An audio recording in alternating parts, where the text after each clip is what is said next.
some are 5 years course, some the 1.5 years, some I think 6 months, and another one just 2 months. Okay, so this is those of you who really feel that, okay, this is the area which I need to really specialize, I need to learn more, analyze more. You can, there's always a scope there, but it is not only Tibet House. Keep this in mind, not only Tibet House. The only benefit with the Tibet House is that, of course, this is where you can, their trust is all associated with His Holiness the Dalai Lama. It's a cultural center of the Dalai Lama, so you can readily trust. That is the plus point. And also that all the teachings are given directly in English. And number 3, that they even the fees, we prefer not to make any ask for any fees. But then we realize through experience that if you don't charge any fees, then people take it very light, take it for granted, and then they just quit. The benefit is not there. So, and for the students, all subsidized. It's just like sometimes it's, I don't know, it's like a conundrum where the students, they cannot pay the fees, and at the same time they go to the hotels, restaurants, they eat a very fancy food, one-time food. That is a 1-year fees, and they cannot pay this 1-year fees, which is equivalent to the one-time fancy food in a fancy restaurant. So I don't know, I don't understand it. Still, I cannot generalize that students are students. So we treat them as students, and it's just for let them feel that what we're getting is of value and benefit for themselves and for the community. Okay, so I don't want to go too much into this. So what is mind? From there we started. The next. Ravela.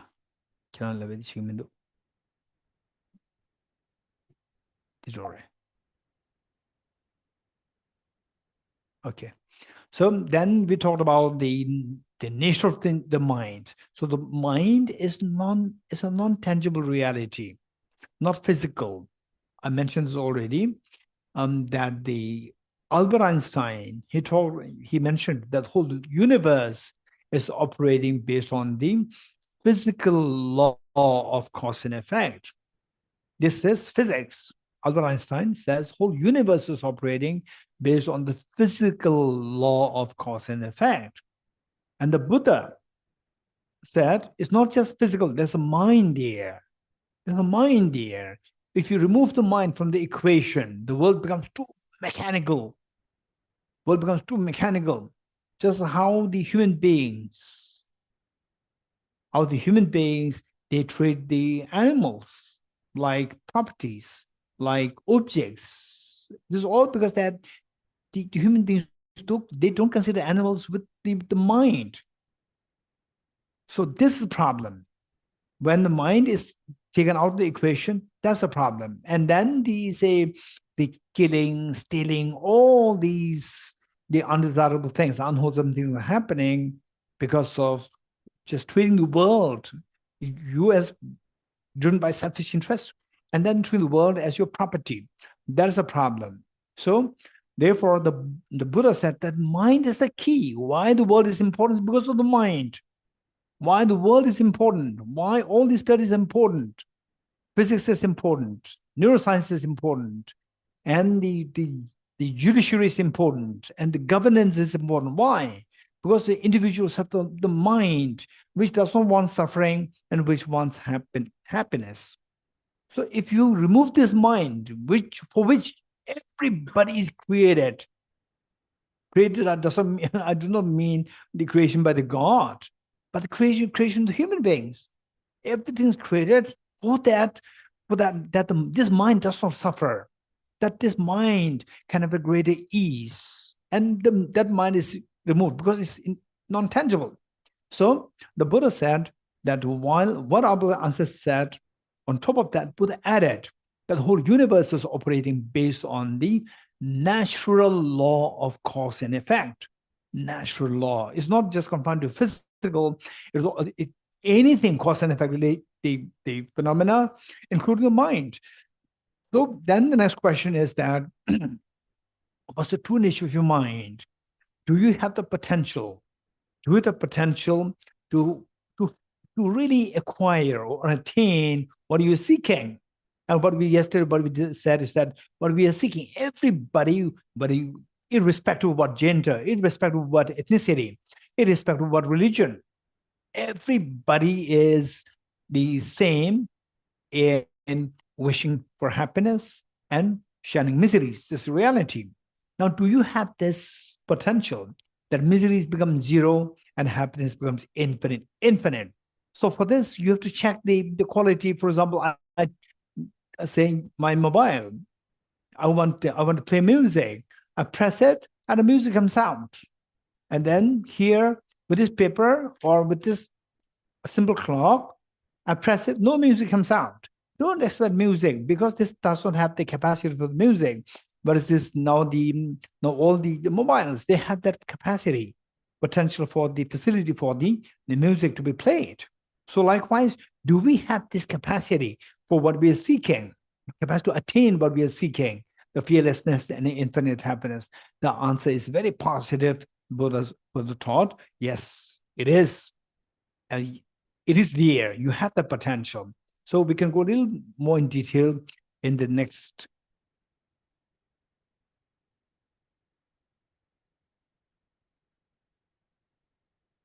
Okay. So what we said is that there is this potential. This potential is not visible. It's not visible because it's obscure. They're like the gold mixed with the mud. The gold is not visible. It doesn't mean that the gold is not present. But the ordinary people like us, we will dump it saying that it's just mud. But the gold experts will not throw this. Will say there's gold there. And in fact, all the gold, initially, when we extract this as gold ore, is mixed with the mud. There's nothing glowing. There's nothing glowing there. It's mixed with mud. Gold experts see that there's gold there, remove the mud, and then the glow, the true nature of the gold, is manifested. Likewise, each one of us, we have this nature of the fearlessness and infinite happiness, and yet this nature, why it's not visible? Because it is hidden. So it is known as a hidden treasure. So this is what we learned yesterday. Then the next is that how to manage this mind, how to manage mind so that our hidden treasure gradually manifests is by these 5 methods. But keep in mind, it's not the exhaustive list. It's not an exhaustive list, but these are very important components to manage emotions. This is also what we explained a little bit, quickly went through each one of these points. Then the next is we talked about the positive psychology and wisdom of emptiness, like the 2 wings of the bird to cross the ocean of samsara. Which of the 2 wings is more important? Right wing or the left wing? Both are equally important. And if the right wing is missing with the left, it cannot fly. Or maybe the left wing is more important. You focus on the left wing, and the right wing, you focus on the left wing, and the right wing is missing. Again, you cannot fly. Both are equally important. So compassion part and the wisdom part, both are equally important. So finally, keep in mind, just see that whatever I'm sharing with you, just see if it makes sense in your real life. For example, say that the mother has a tremendous compassion. Generally speaking, the mother has incredibly great compassion. And in your life, you and somebody who's already grown up, you might have somebody who you see as the embodiment of compassion. So that person, so when you are in difficulty, that person easily moves to help you. So that is a practical benefit. So this practical benefit comes from the compassion. But this compassion should know how to benefit. That requires the wisdom. In the absence of wisdom, the compassion cannot do anything. For example, like in the olden times, 0.3 million years ago, the Homo sapiens, the first Homo sapiens came to planet Earth. And before that, Neanderthal and our ancestors. So that's the Homo sapien, the first 0.3 million years ago, 300,000 years ago, the human beings.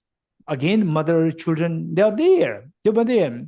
And the mothers, they love their children so much. But they don't know how to protect the child the way today, where it is done today. Because they have love, but that wisdom is missing. Wisdom has two components. One, the knowledge component, and the other directed with the proper motivation of compassion. So that becomes wisdom.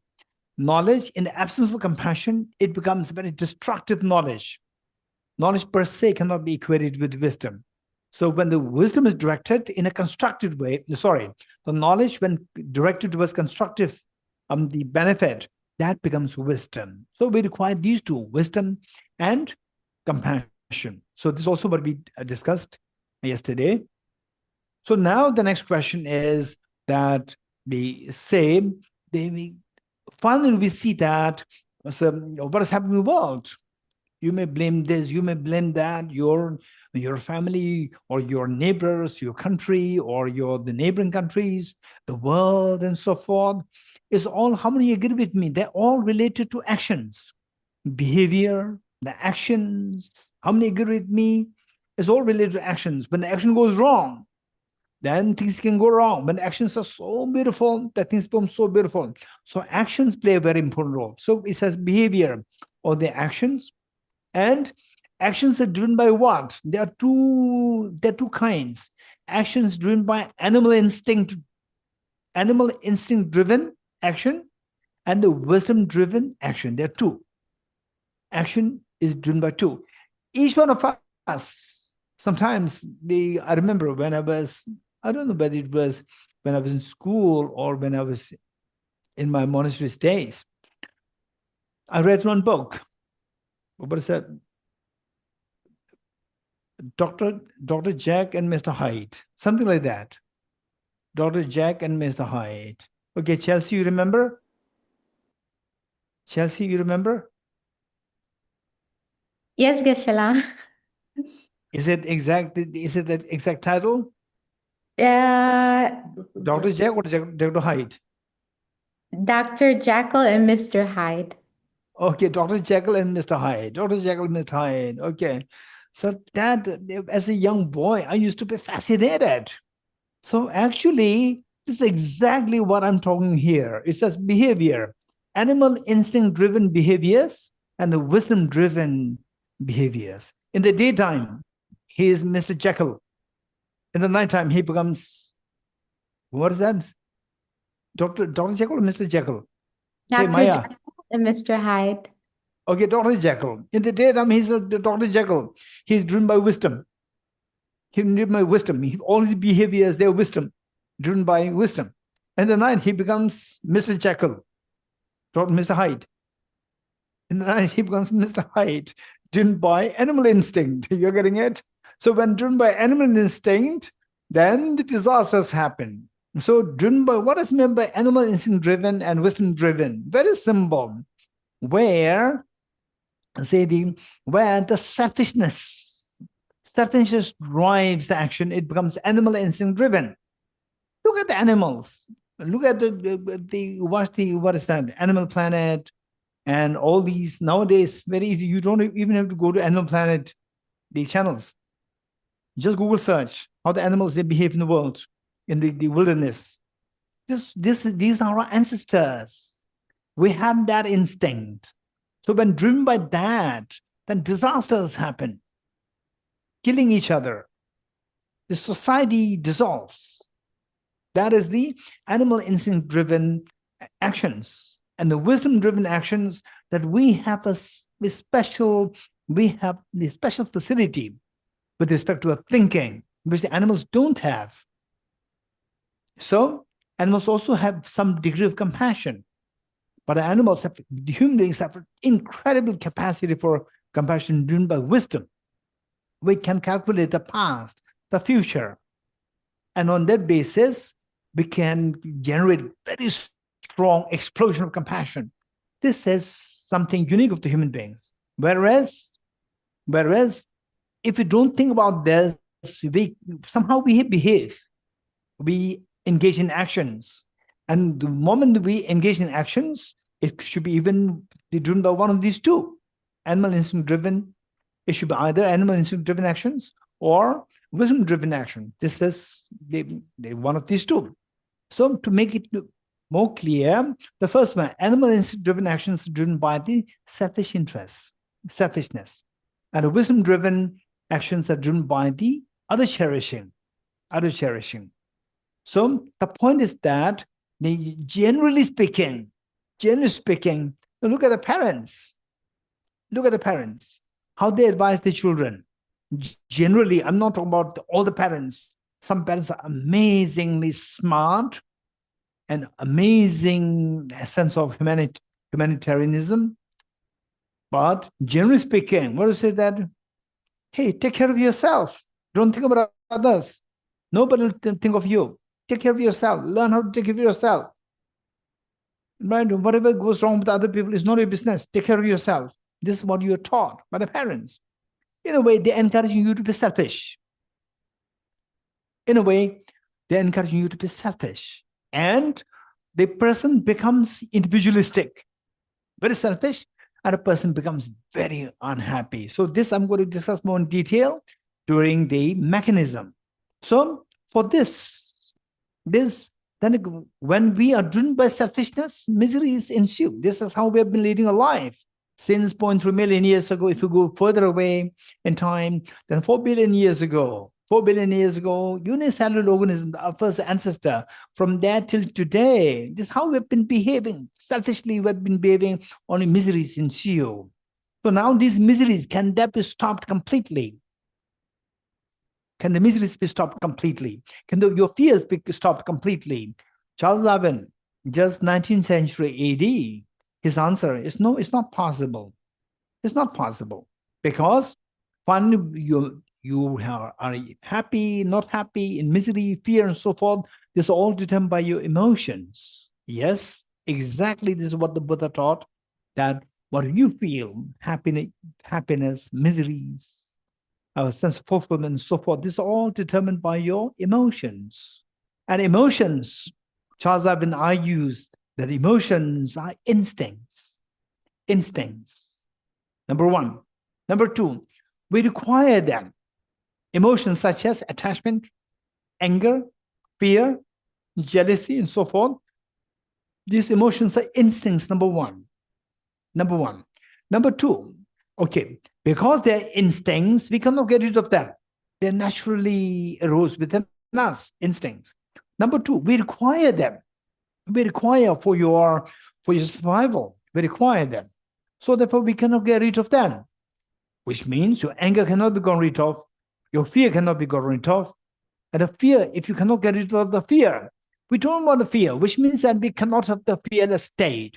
So although Charles Darwin did not really touch philosophically or psychologically with respect to whether the fear can be gotten rid of completely and so forth, but according to his basic theory, origin of the species, so from there we can deduce that in a way he is hinting that the human beings or the animals, we cannot have a state of total fearlessness. Whereas the Buddha said, no, that's not true. That's not true. You can have 100% fearlessness. You can experience total fearlessness. It's just, that is possible. That is possible. So what makes the Buddha so confident that this is possible? And he's not saying that you're a Buddhist, it's possible. You're not Buddhist, it's not possible. You're a human being, it's possible. Though not the non-human beings, not possible. No, for everybody, this is possible because you have the seed of hidden treasures within us. That's the seed of perfection within us, is there. So these emotions, are they instincts? According to Buddha, answer is yes, they are instincts. The terminology used would be, they are innate. Charles Darwin would use the word instincts, these emotional instincts. And the Buddha would use the word innate. They're innate within us. Anger, look at this small child.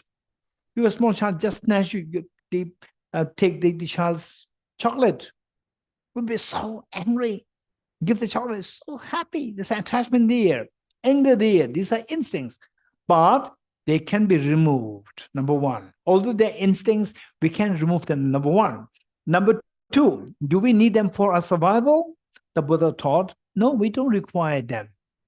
We don't go. What Charles Darwin will say that we require these for survival, there's another mechanism by which our survival can be even more more fruitful, even more efficacious.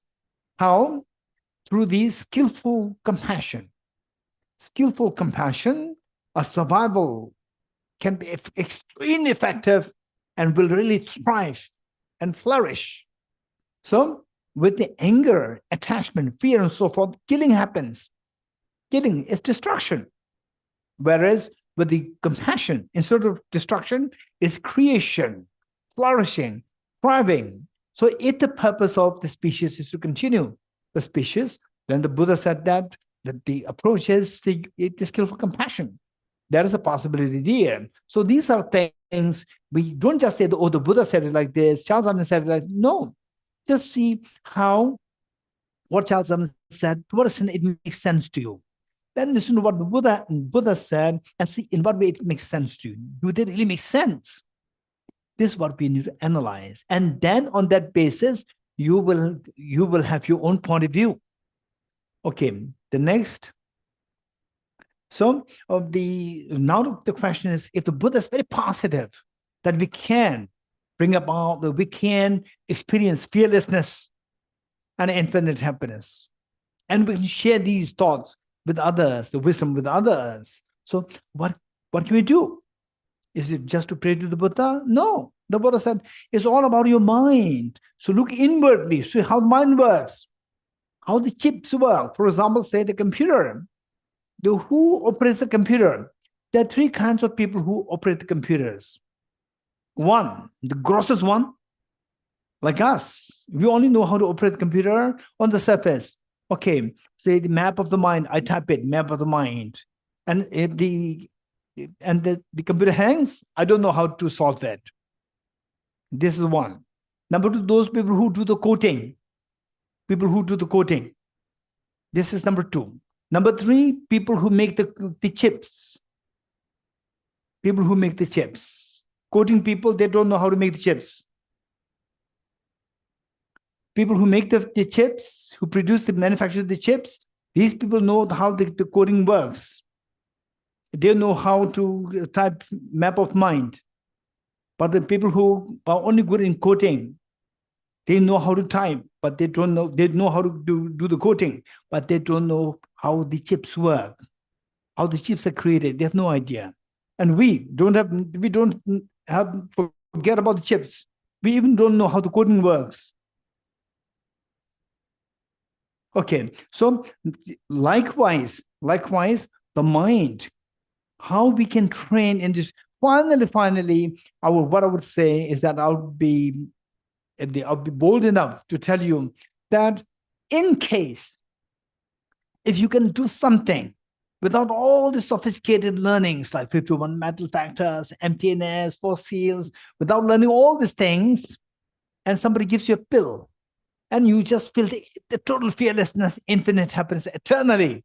This is the best thing. Don't go for unnecessary complicated studies. Don't go for these things.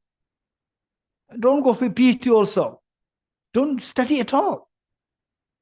Just chill out. Take the pill, right? Take the pill and finish. And you have the eternal fearlessness and infinite happiness. Unfortunately, the reality is what the Buddha discovered, who said that ye dharma hetu prabhava. All these phenomena, they arise from the respective causes. Don't ever dream of taking a pill and all these. Okay, there's one thing I'm quite curious. Today is very immature time for us to discuss on this, but we have to discuss on this. See, people talk of downloading the memories. Downloading the memories.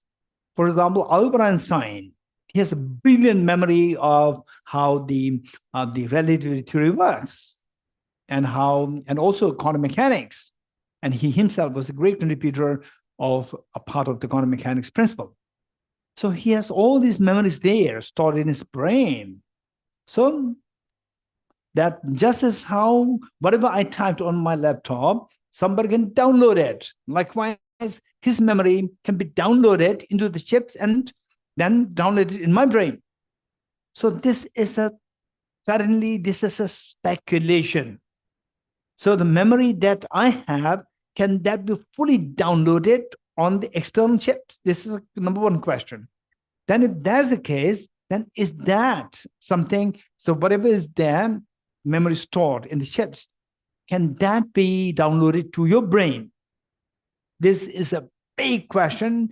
Today, it can be just speculative exercises. And maybe within the next 50 years, 100 years, then it should become clear whether it's possible or not possible. Okay, so but this month, thus far, if you just imagine that I take a pill and then I experience fearless infinite, if it does happen, no need to study at all, no need to put any effort.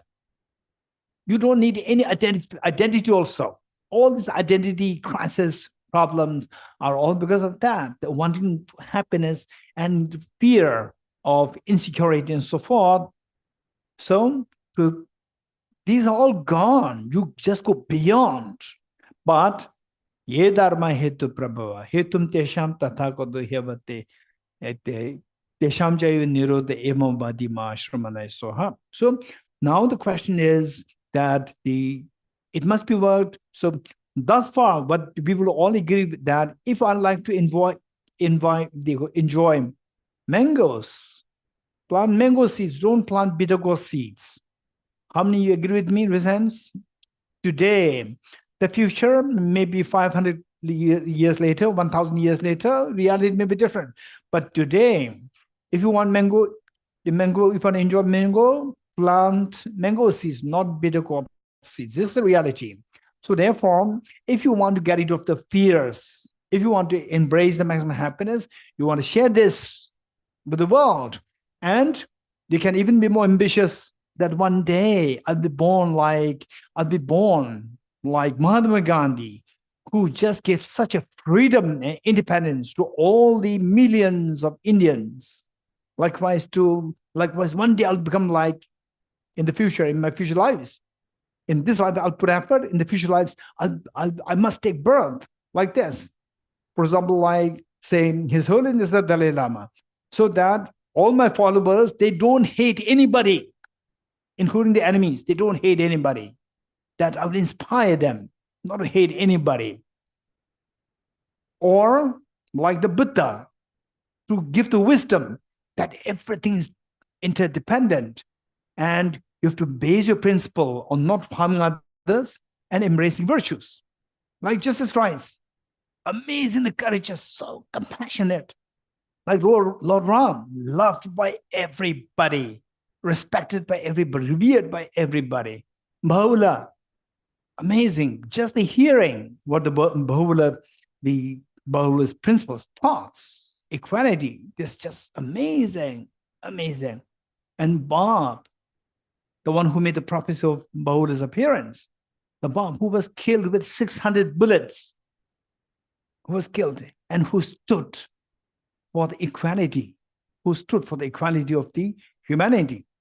All these are just amazing. That I should also be one day born like this to inspire the whole world. Not just that I be free from suffering, that I have the maximum happiness, but I really be able to serve the humanity, that I can impact. I'll have impact on the large the scale. So for that we have to prepare now. How to prepare? Work from your mind. So how the mind works? This is how the mind works. Map of the mind and mental factors, and how the mind works. There are so many functions of mind where our mind is just truly magic, incredibly great magic, if we can utilize this properly. If you don't utilize it properly, if you misuse this, it can be disaster. There's nothing more poisonous, toxic than the mind. Whereas if you can use it productively, this is a magic to create the heaven on earth. So I'm not going to discuss all of this, just to tell you that these are the detailed studies involved there to give you confidence, that I am competent, I am capable, I have the capacity. So next, out of these, the 6 sets of the mental functions And I will just briefly touch the first one, the 5 ever-present mental factors. 5 ever-present mental factors. So these are 5 there. Now we talk about the compassion, Bodhicitta. So what is Bodhicitta? So how do we cultivate this? What is the mechanism? Is it that universal compassion of altruism is possible or not possible? So just we have to study the mechanism to see if there's a provision within your mind that's such amazing the mental state of universal compassion, altruism, altruistic bodhicitta can be cultivated. So these are the 5 things that we need to, and if the need be, I'll come back to this. First, let me just quickly go through the materials so that we can touch the main topic, how to really cultivate the compassion for yourself and for others. It's not only for others. Some people who are born so compassionate. Yes, the moment somebody talks about compassion or to benefit others, you will be just there's a surge of joy coming in you. But for many of us, it's very naive. You're talking about compassion, it's too naive. You should help yourself. Don't talk too much about compassion. It's very unrealistic. It's very naive. You're very soft. No, you should have the confidence. No, for my own well-being, the best way by which to take care of myself is to take care of others with compassion. But how? What is the rationality behind that? So all these we have to study. For that, I have to need to quickly, why I have all these materials prepared is just to tell you, particularly those people who are not familiar with the whole system, for you to know that there's a system there which offers so much of hope, grounded on intelligence, grounded on the factual information, grounded on the deeper knowledge of the mind. Okay, so in this regard, you remember that remember we talked about the two wings, the wing of the wisdom and the wing of the compassion. So these two are connected. How they're connected? That compassion is something where compassion is a mental state which spreads, which is not restricted. I, my, instead it spreads. It embraces others. And the moment it is like, just imagine, these are things that if you don't get the chance to study these things, if you don't get the chance to hear these things, it's very sad. The moment we hear this, we unravel a hidden treasure of information. Wow, that's amazing. Things are very easy. For example, like, say, when do you feel suffocated? When do you feel suffocated? When you feel suffocated, what's the mental state like? Your mind shrinks. Your mind shrinks, and it feels so congested at the heart. How many agree with me in a sense? Good. It is as though like you're put in a small space in the cat. For example, say a big dog. Some people they keep pet dogs, and when it was a small size like this, a baby, few days old or few weeks old, is so cute, and it has the capacity to grow to a huge, maybe like 200 kg.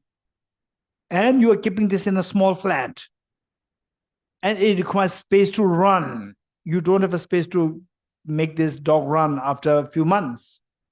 And you keep that as a pet dog. Now it is no more a pet dog. It's a burden on you and a burden on the dog. You're getting it? So for this dog, which requires like 10 kilometers of space to run, if you keep him as a pet in your room, in a flat, where you have hardly space for you to move around, only 2 rooms, single room, this poor dog is suffering suffocation. How do you know that? The moment you put the dog in an open space, he will just run. You're getting it? You can feel the freedom. So this is how our mind works. Our mind has a tremendous capacity to just expand, and it is suffocated when you feel the congestion. Oh, this person, I doubt on this person is judgmental on me. You feel so suffocated. This is where your mind does not expand. With the compassion, mind expands. For example, the child feels so, say, the child shrinks, so isolated, shrinks. At the moment child is at home, generally speaking, child is so home, just jumps to the mother's lap, which means she feels such a freedom. It's a mental state. It's not a physical body. It's a mental state that makes this movement to jump to the mother's lap. So this is the mechanism. This is compassion. Compassion makes the mind spread. And how does it happen? How does it happen? It is related to the cognitive thinking. So the mind spreading, this action happening. The moment the child sees somebody who's judgmental, who's being cunning, instantly child's mind shrinks. When it sees the mother, instantly the child's mind spreads. So this is what the mind works, how the mind works. Now what is happening? The child is to see the mother, child is to see the unkind person. So that is a cognitive process. So cognitive thought process, that determines your affective thought processes. Cognitive is purely a mind which perceives the object, whether it's reality or non-reality, it doesn't matter. It sees the object and accordingly the mind behaves. That behavior is known as the affective quality of the mind, affective element of the mind. So within that, where the mind spreads, that is known as compassion or loving, the loving affection. But as the mind shrinks, this is the fear. The fear. So this is all determined by the cognitive thought process. Now, the Buddha taught how to bring about how these two are connected. This amazing discovery.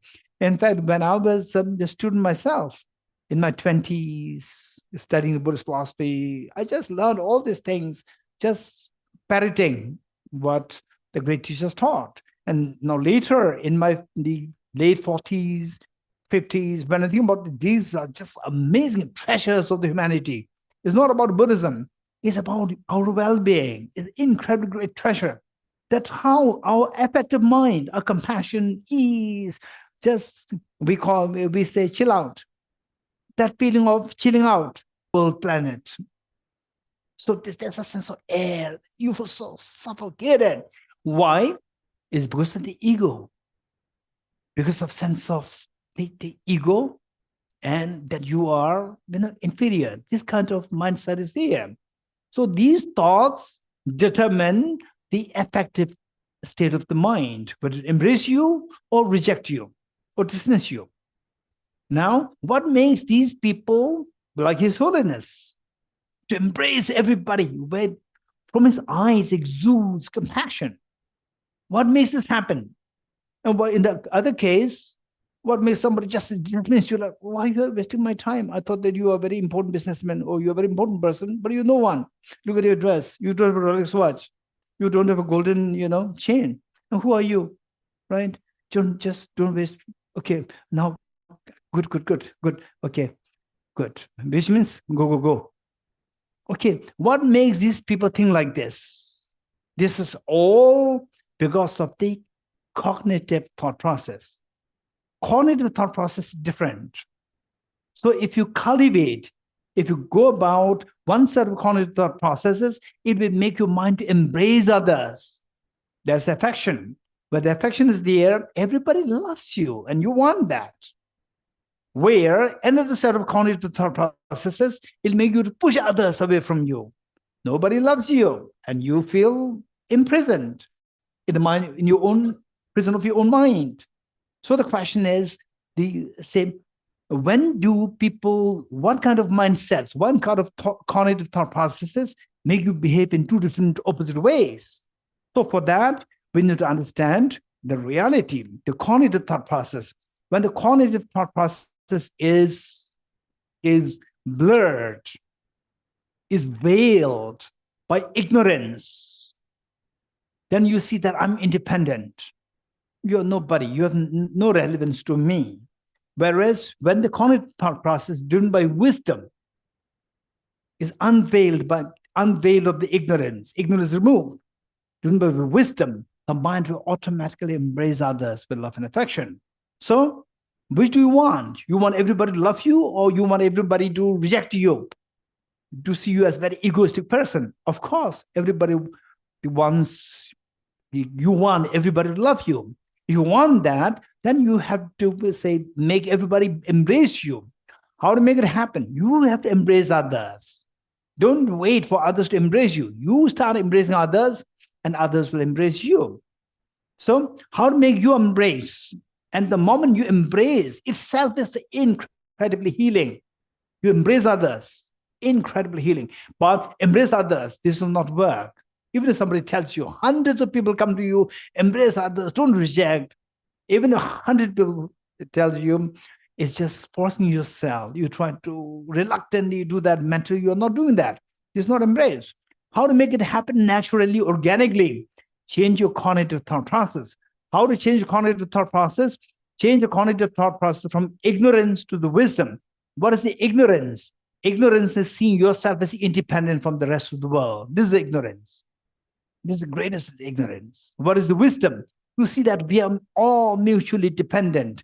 There's a mutuality of dependency between I and others. When you see that, automatically your mind will embrace others. So, understanding of dependent origination. So here, what is the ontological reality? Uncovering of which your mind will automatically embrace others. Your mind will never reject others when you discover ontological reality. What is that ontological reality? Emptiness of objective existence on the one side, and the flip side is dependent origination. So we're going to focus on dependent origination, and objective existence. This is very important, but we can't do both at the same time. So dependent origination. And what is meant by dependent origination? In simple terms, to see that everything is dependent on each other. There's no one entity which is independently existent. If you're independent, you can reject all others. You are totally irrelevant to me. I'm independently rich. I'm independently powerful. I'm independently beautiful. I'm independently youthful.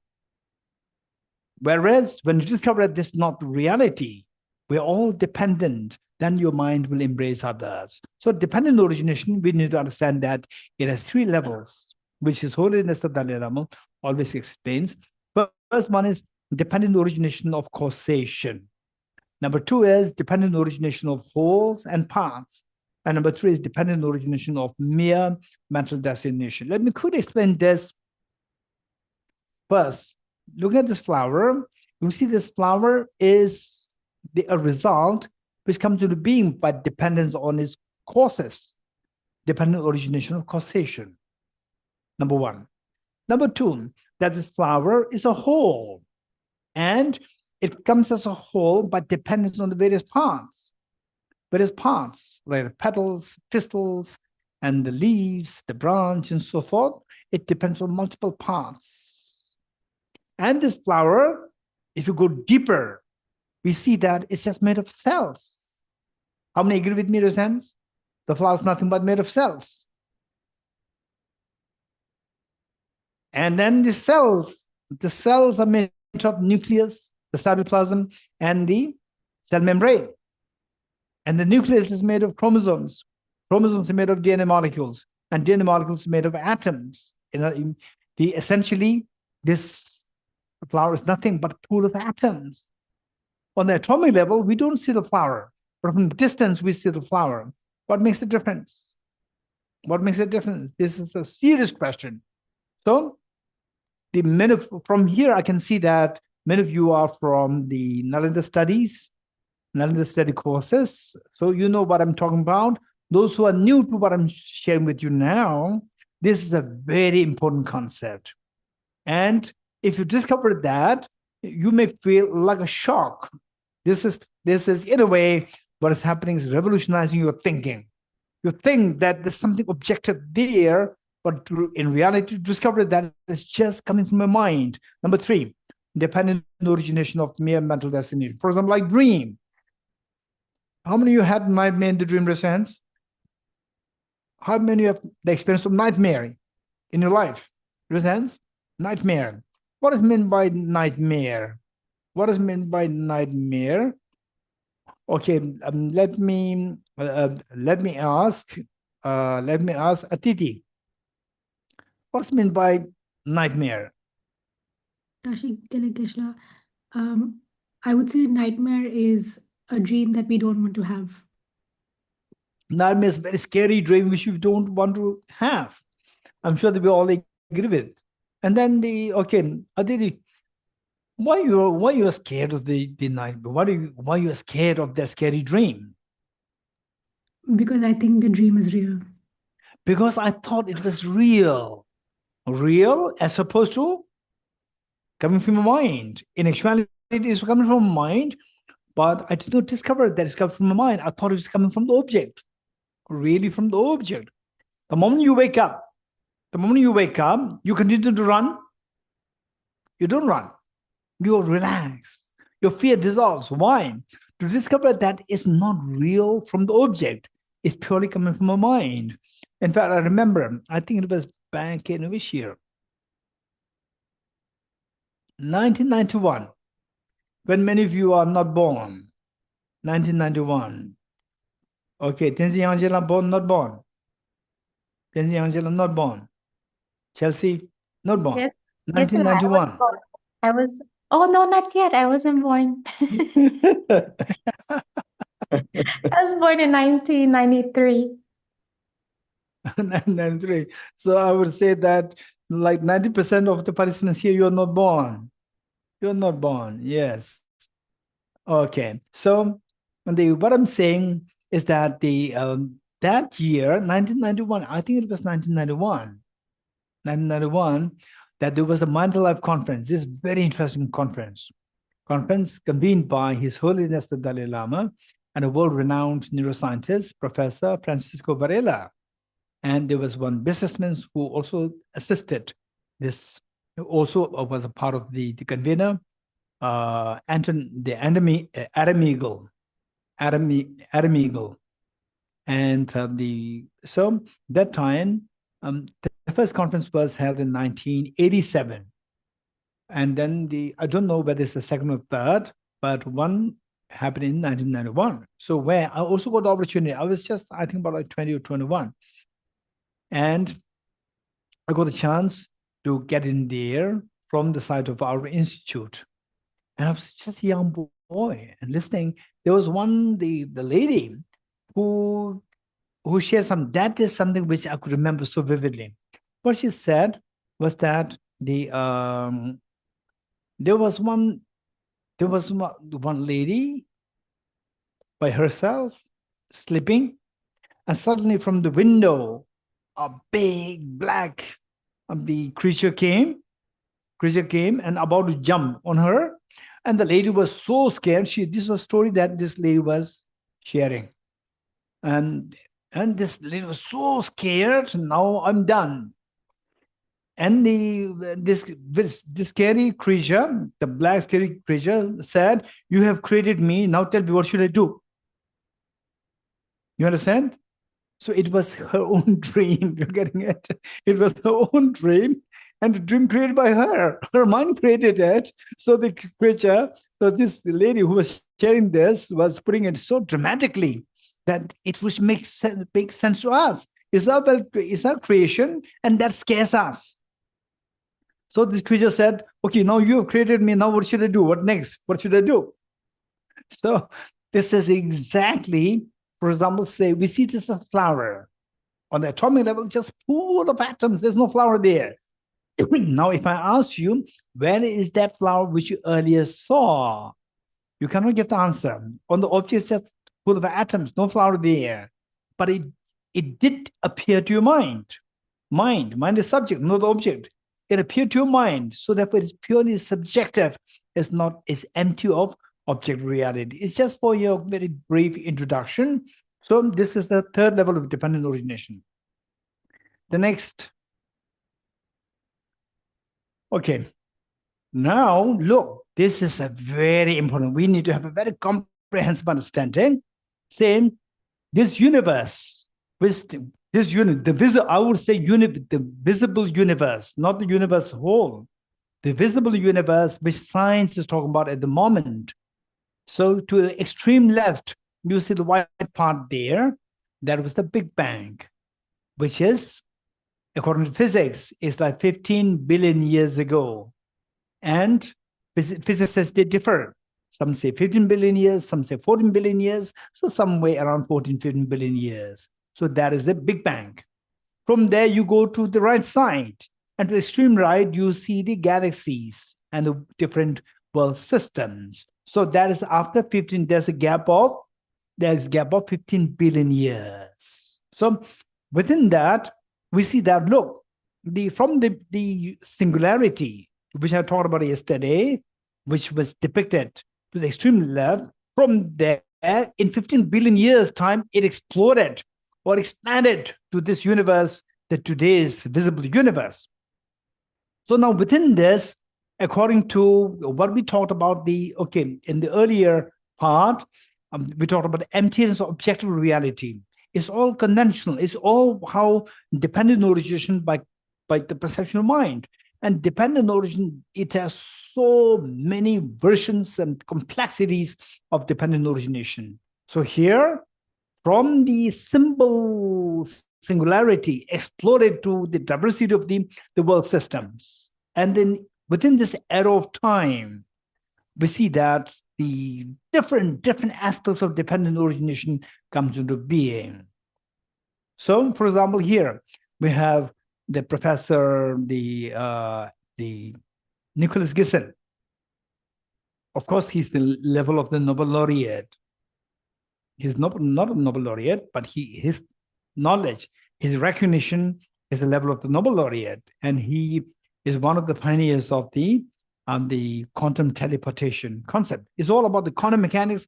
This is all the play of dependent origination, quantum mechanics, relativity theory, and the very sophisticated judiciary, very sophisticated music, Mozart, all these beautiful, amazing, beautiful things, and very complex computers. They're all operating within the domain of dependent origination. So with this, now we see that what we're talking about, the cognitive thought processes affecting our affective thought processes, that determines the reality of the world, and then that determines you are happy, not happy, sad, miserable, and so forth. So it's all kind of go down to the cognitive thought process. Within the cognitive thought process, what's the reality? Cognitive thought process is to determine what's the reality, or what is the distortion of the reality. So what is the reality? You know the reality, the wisdom dawns. You distort the reality, ignorance dawns. So what is the reality?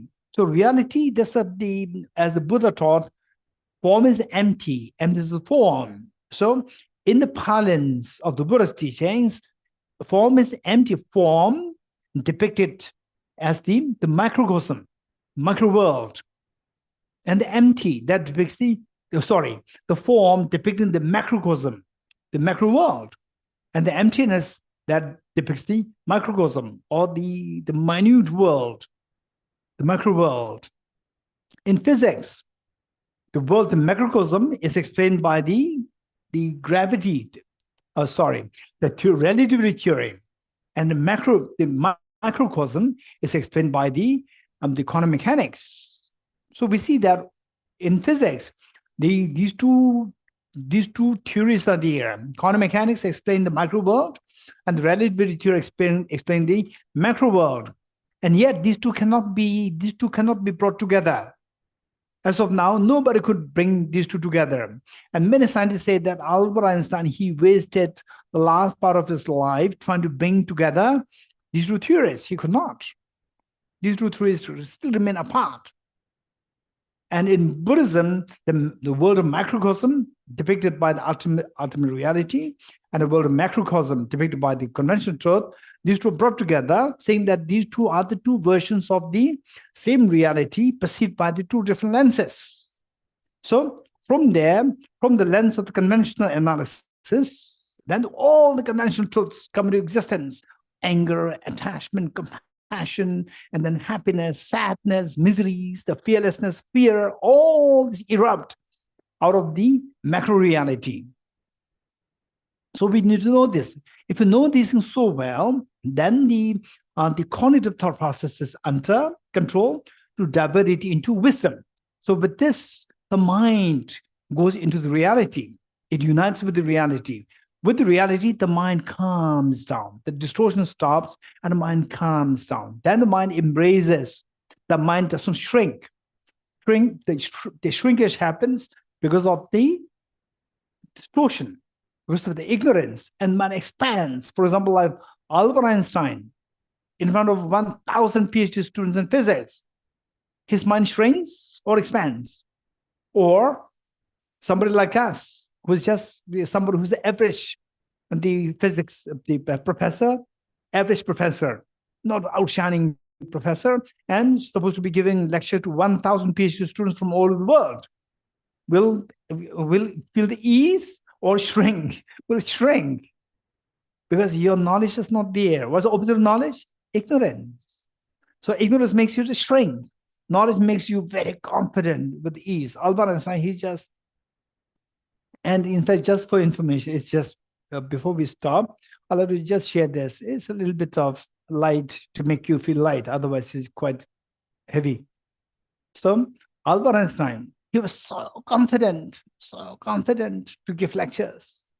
The PhD, what professors? For him, it doesn't matter. He's so confident because of his knowledge. So one day, wherever he's invited, he will give the same lecture for others. It's very insightful. For him, it's just seemed very bored. So one day, what he said was that okay, today I'm bored. I'm tired. I don't want to give the lecture. But he's invited. So what he said is that his driver, he asked the driver, because the driver heard his lecture every day. So he told the driver, you give the lecture today. So the driver knows what Einstein speaks. So the driver pretended he was Einstein. So he gave the lecture. And everybody applauded. So at the end, there's a question and answer session. Question and answer session, you can ask random questions. The driver is not prepared. So the question asked a very complicated question, and the driver didn't have the answer. So what he said is that your question is so simple. I don't want to give the answer. I will ask my driver to give the answer. See, he called Einstein. Hey, my driver, come give the answer to this person. Okay, look. So this is what I'm sharing with you is that where the knowledge is there, confidence and ease comes. So what is knowledge? It's a cognitive, you say valid cognitive thinking. What is the ignorance? Invalid cognitive thinking. So proper cognitive thinking, that gives rise to the ease. Compassion. Skillful compassion is incredibly a great strength. People having skillful compassion, they're very confident. They're very compassionate, as there's so much ease there, and very confident. People who are compassionate but does not have the skillfulness there, they have to live in fear. Because of the compassion, they feel, but then what is the outcome? They're not sure. So there's a fear there. So skillful compassion gives you such an ease. So that comes from the proper knowledge. So this knowledge is so precious. Now, next question is how to build this knowledge. This is the next point. Okay, we'll stop here for half an hour break. Okay, Geshe, thank you very much. We'll see everybody in 30 minutes.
हे बुद्ध हे तथागत हे महामुनि हे बुद्ध हे तथागत हे महामुनि आपकी करुणा सब पर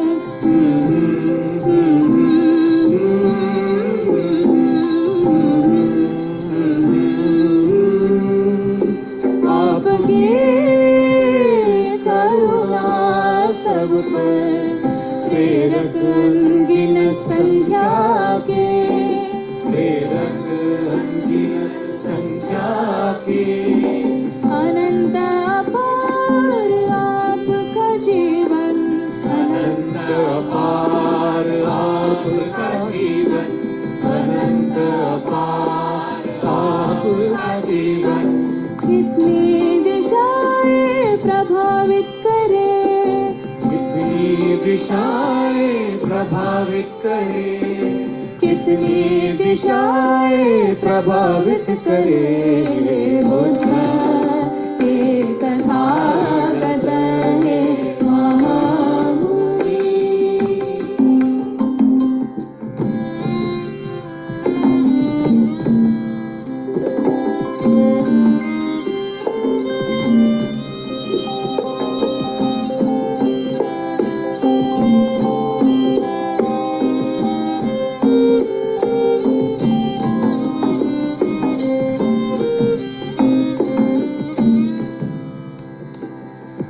दिव्य मंजुल स्वरूपी बुद्ध दिव्य मंजुल स्वरूपी बुद्ध दिव्य मंजुल स्वरूपी बुद्ध हम भी आपका अनुसरण करें हम भी आपका अनुसरण करें हम में भी ये सारे गुण जागे हमें भी ये सारे गुण जागे हमें भी ये सारे गुण जागे हे बुद्ध हे तथागत हे महामुनि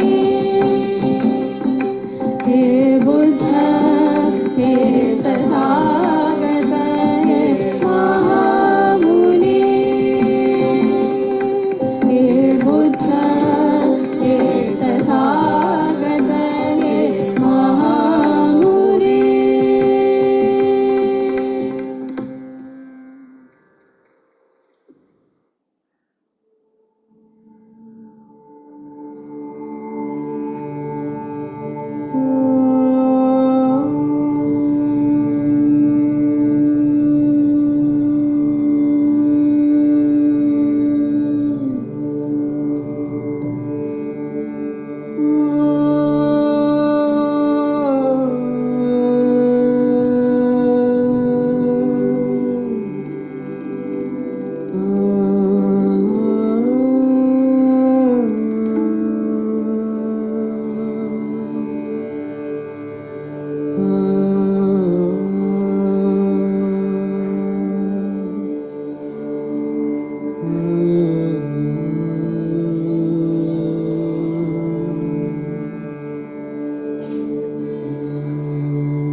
जब तक पीड़ा दूर न हो जग के सब बीमारों की मैं उनका वैद्य बनूं औषधि और सेवक भी जब तक पीड़ा दूर न हो जग के सब बीमारों की मैं ही उनका वैद्य बनूं औषधि और सेवक भी जब तक पीड़ा दूर न हो जग के सब बीमारों की मैं भी उनका वैद्य सेवक भी। अन्न जल की नदी बहाकर अकाल प्यास को दूर करूं। अन्न जल की नदी बहाकर अकाल प्यास को दूर करूं। दुर्लभता और अभाव काल में जीविका बन आ जाऊं। जब तक पीड़ा दूर न हो जग के सब बीमारों की, मैं भी उनका वैद्य बनूं, औषधि और सेवक भी। दीन दरिद्र सबके हित में प्रचुर निधि में बन जाऊं। दीन दरिद्र सबके हित में प्रचुर निधि में बन जाऊं। उनके पास सदा ही रहकर, उनके पास सदा ही रहकर जो भी वो चाहे दे पाऊं। जब तक पीड़ा दूर न हो जग के सब बीमारों की, मैं भी उनका वैद्य बनूं, औषधि और सेवक भी।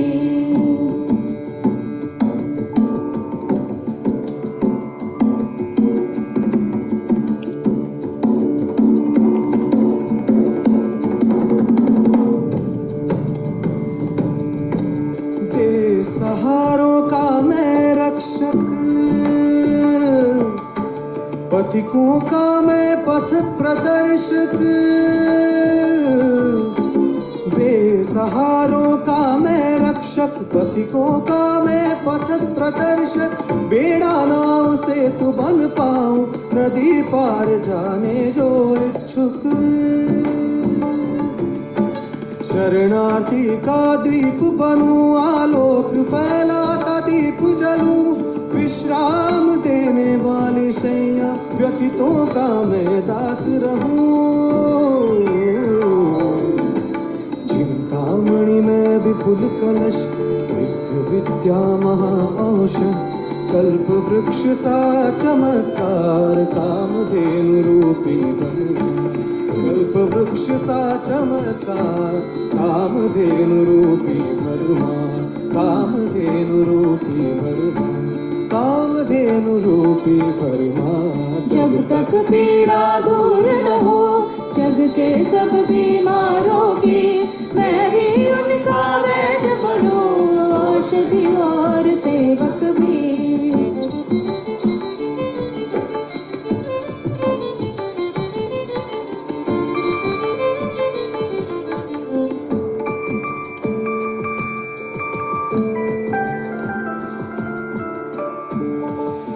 जैसे ये धरती वधर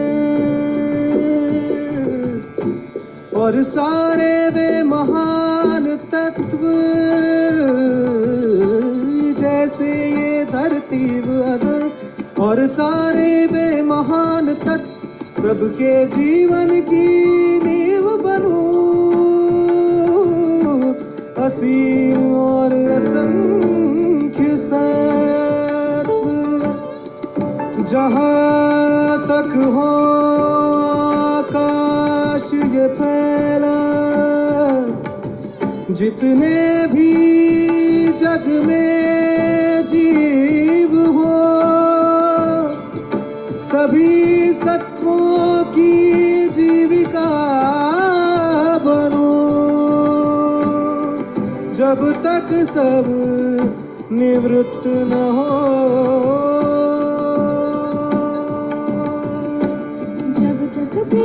दूर न हो उनके सब बीमारों की, मैं भी उनका वैद्य बनूं, औषधि और सेवक भी। जब तक पीड़ा दूर न हो जग के सब बीमारों की, मैं भी उनका वैद्य बनूं, औषधि और सेवक भी। जब तक पीड़ा दूर न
से न मारो दानाधिधम्म विधिना जितवा मुनिन्दो तं तेजसा भवतु ते जयमङ्गलानि तं तेजसा भवतु ते जयमङ्गलानि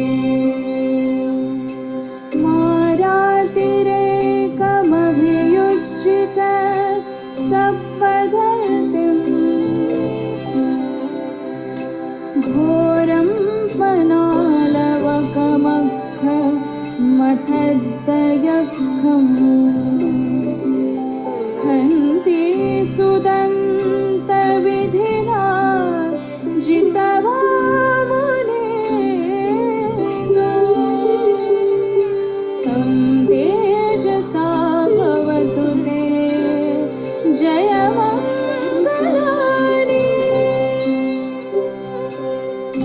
तेजसा भवतु ते जयमङ्गलानि नानागिरिगजवरम् अतिमत्तभूतं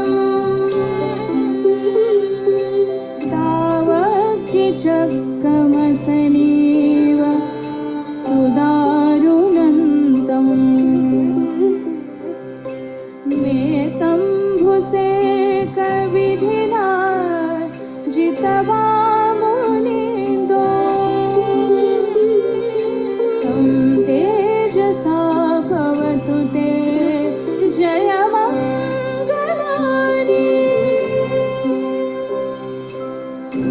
तेजसा भवतु ते जयमङ्गलानि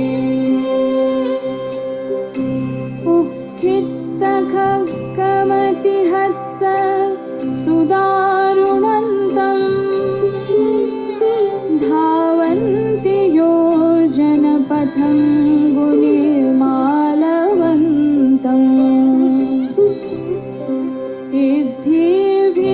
इद्धिभिसङ्खतमनो जितवा मुनिन्दो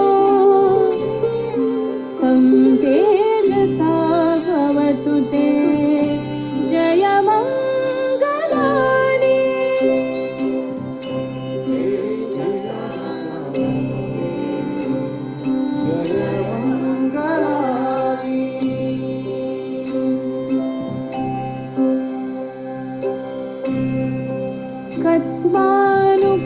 कत्वानुकट्ठमुदरम् इव गभीनीया चिञ्चाय दुःखवचनं जनकाय मर्चे सन्तेन सोमविधिना जितवा मुनिन्दो तं तेजसा भवतु ते जयमङ्गलानि तेजसा भवतु ते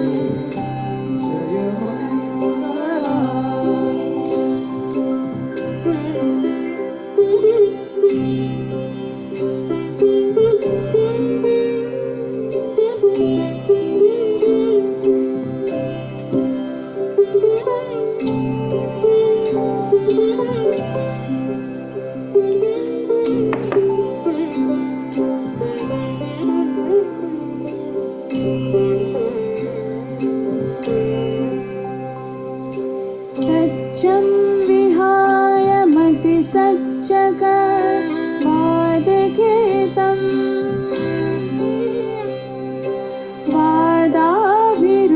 वादाभिरूपितमनम् अति अन्धभूतम्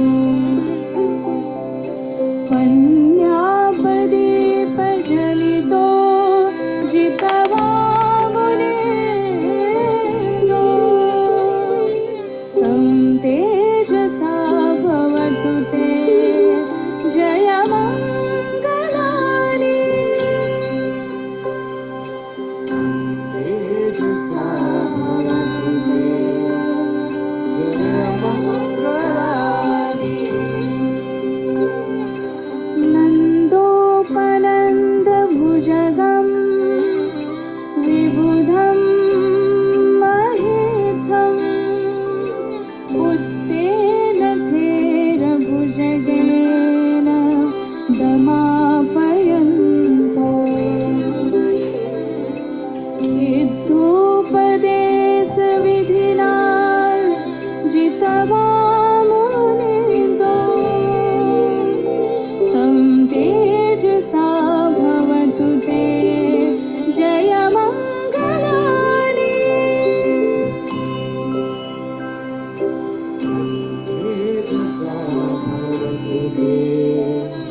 Welcome back. I hope you've had a good break and stretched a bit. We'll resume the teachings shortly.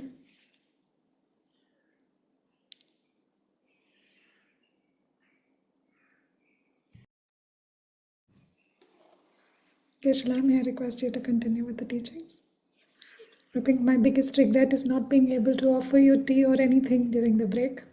But please, prayers and wishes from far.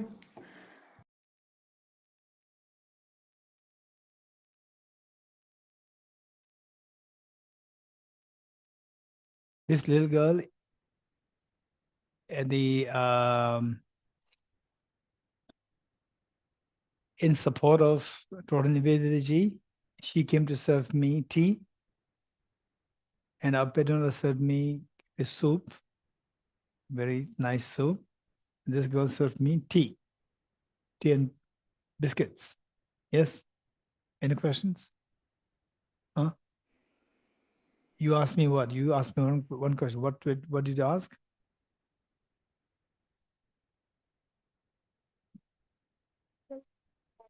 Mike. Everybody should listen to you. The one that I asked you Yes, before. yes, yes, before. Yes. Who is he? He's a scientist. What is And his name? it's Nikola Tesla, and he wanted to build a tower that gave free electricity to everyone, but the government fully destroyed it, and he died because of a heart attack, and maid found out because she ignored the sign saying do not disturb on his hotel room, and he was like dead in the bed because he died because of a heart attack, and like he had great inventions to make, so he on that sign, but the government took it, but the half. Okay, thank you, Chandra. half So you're files busy. were You're busy back. giving lecture and eating chocolate together. Okay, thank you. So you cannot let go of both eating chocolate and also giving lecture. Okay, thank you. So let's continue where we left.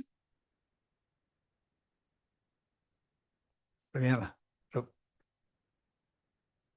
share shore. Ani.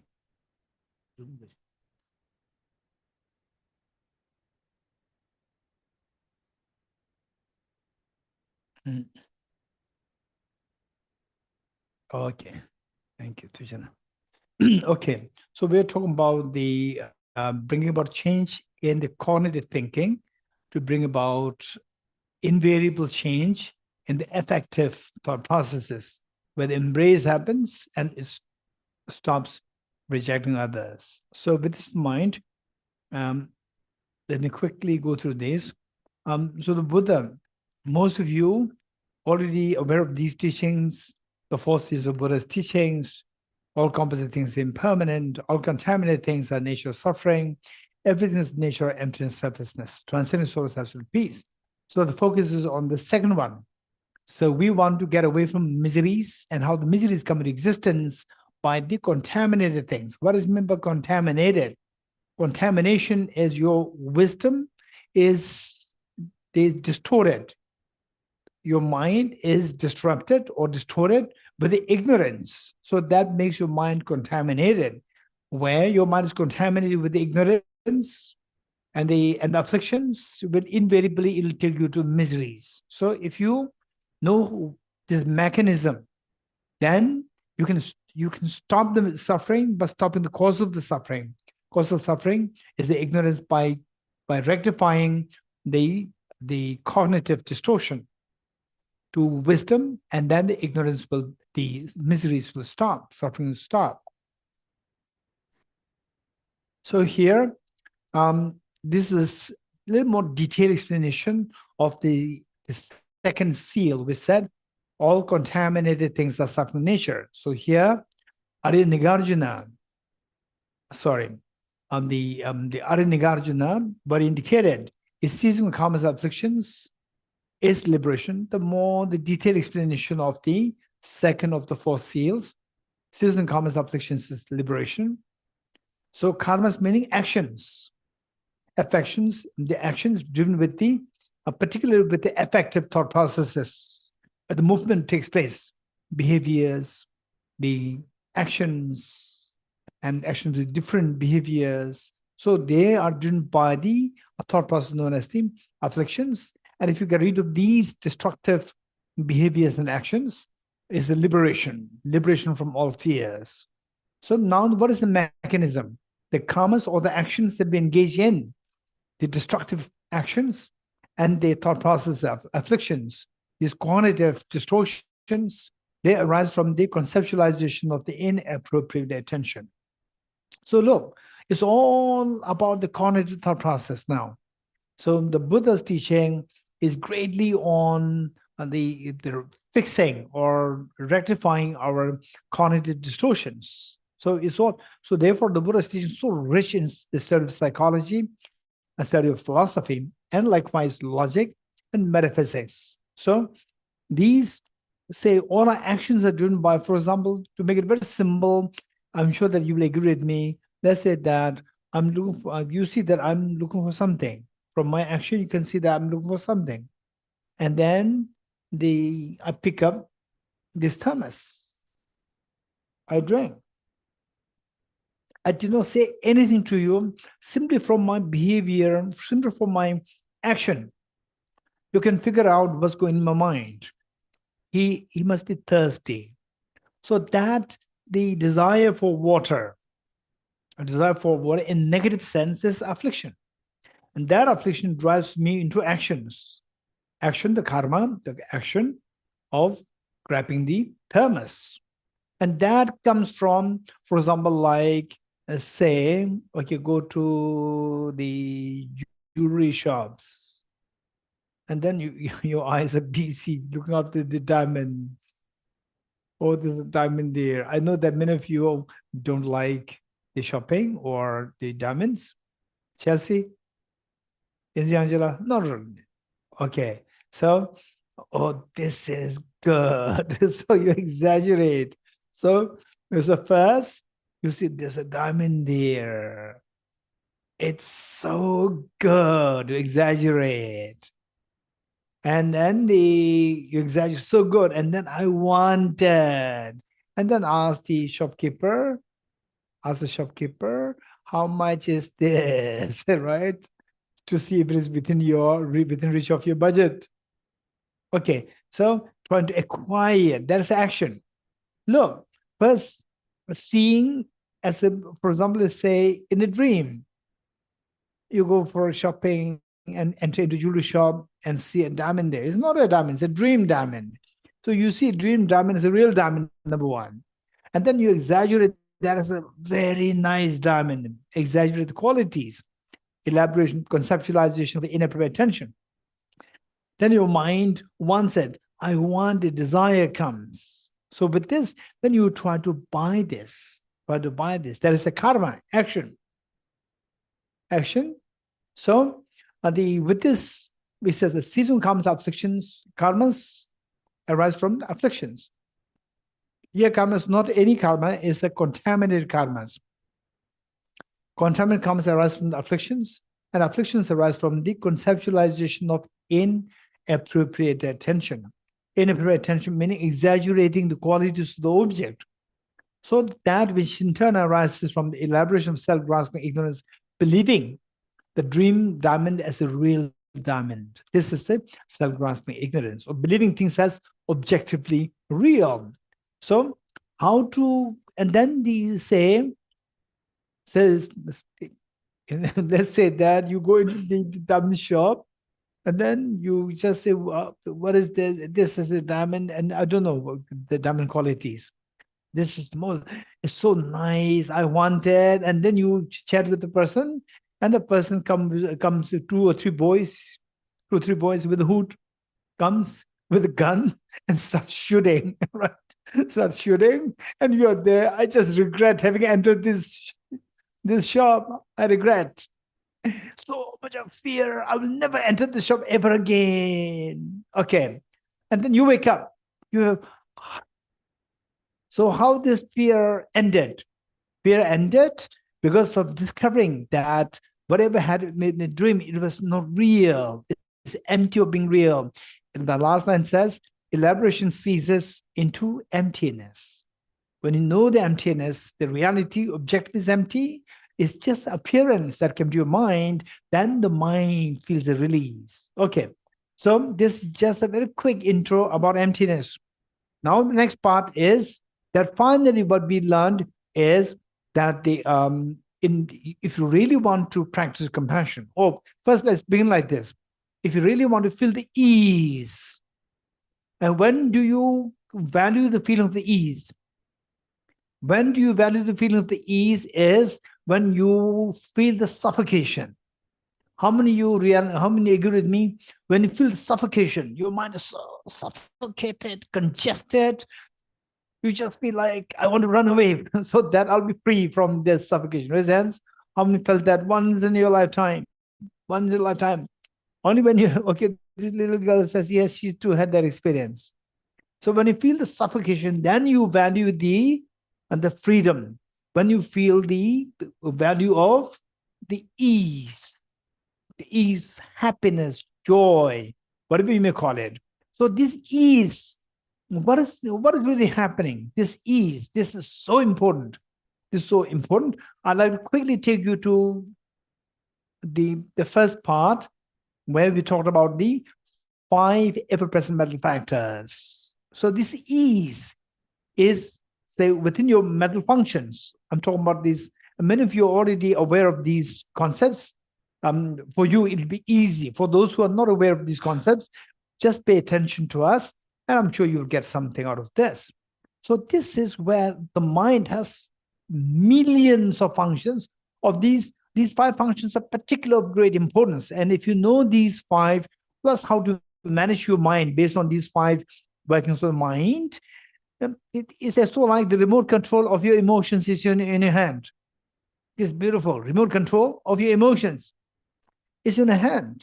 You're happy, not happy, sad, you can just switch the channel like that. So if you know these 5 ever-present mental factors, so let's say that somebody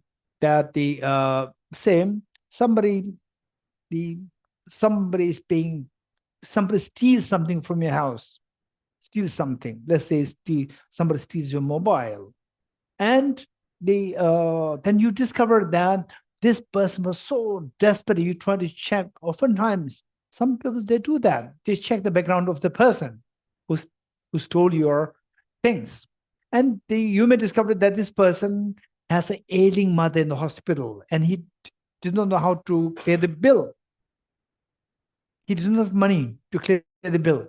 So therefore, he becomes so desperate to steal you. If you come to know that, instead of anger, compassion can possibly arise in us. Raise hands if you agree with me. For us, it's a luxury, an extra phone. For that person, this is the life and death of somebody who he loves so much, the mother. So here you may feel more compassionate. In fact, this is very interesting. I must share this with you. These are the real anecdotes where the real life stories and the theories we are studying, you try to combine the two, then you become very confident. So once what happened was that there was a young boy cycling, and he hit a car which was stationed. He hit the car, and the car was dented. Car had a dent because of this, the motorbike, because of this bike. The young boys, I don't know, reckless. And the driver came out. Driver of the car came out. Elderly man came out and said, and the young man, this young boy, was extremely scared. Now he has to pay to fix it. And he may even get a slap. And this gentleman said, what happened? The boy was shivering, trembling with a fear. And said, I'm very sorry. And the man asked, what happened? Why did you hit my car? And the boy said that my brake, there is the problem with my brake. And the man did not say anything. He drove the car. And the next day, so this boy, now where should this man will sue me in the court, and I have to take me to police, I have to pay. Where should I get the money? And then the next day, the man came in the same car. And this boy was now for sure this person going to take me to police. It's the same car, same driver. And the driver came out and he opened his trunk of the car and he brought a new cycle. The gentleman brought a new cycle for the boy and said, hey, young man, come, take the cycle. Now get rid of your old one. Don't hit somebody else's car, otherwise you'll be slapped. You have a problem. Now use this new cycle so that you have no problem. So this boy could not believe his eyes. There's such a kind gentleman there. So look, where you understand the problem of the other person, then the tendency is that compassion arises. So now look how it works with these 5 ever-present matter factors. So first, this man came in contact with his car dented by the boy's the cycle. And then he paid attention. Is it really that my car is dented? Yes. Then the paying attention, the discrimination comes. Yes, it is dented. It is dented. Then the feeling, initially, the response feeling is a little unpleasant feeling. Then the intention is why. So, the intention to push the young man or the boy, push. But the mind works amazing. So in this gentleman, this second set of mind works. Second set of mind says, oh, there must be reason there. Let me check the reason. So he went out and asked, so why did you hit my car? So again, he is looking for the next set of the 5 ever-present mental factors. The boy said that my brake failed. Okay, he came in contact with the information that this boy's bicycle's brake failed. Number contact, then is it true? Attention and discrimination. Yes, it actually failed. Then the feeling of sympathy. If my brake also fails, they happen same way. So why should this person be punished and I not be punished? We are same. If the brake fails, then the problem will happen to everybody, not only to this boy. So the feeling is a sympathy, feeling of, okay, so this boy, the poor boy. So the sympathy comes. Then with the intention to embrace the boy rather than reject the boy. So how to embrace the boy? To make this boy, to protect this boy. Embrace means to protect the boys, help the boy. So next time he brought the new bicycle. So this is how the mind works. Now this is very important, how the mind works. So finally we see that when you talk about the compassion, intention to embrace, the last one, 5, compassion is to embrace others. When you embrace others, what is happening is that the feeling, you embrace only when there's a pleasant feeling. When a pleasant feeling comes, the mind embraces. Unpleasant feeling comes, mind pushes. So the feeling and the intention, this is so important. And with embrace, the feeling should be pleasant. To think of somebody else's problem. That then the empathy is a very beautiful mental state. So the intention will embrace the other person. That is compassion.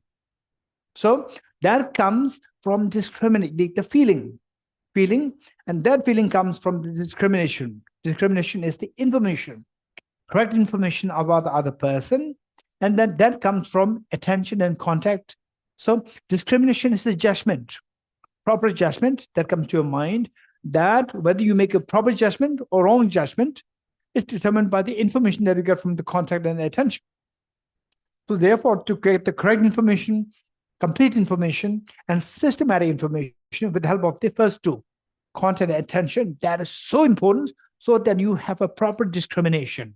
With a proper discrimination, feeling is relaxed and eased rather than disturbed and the unpleasant, very unpleasant feeling.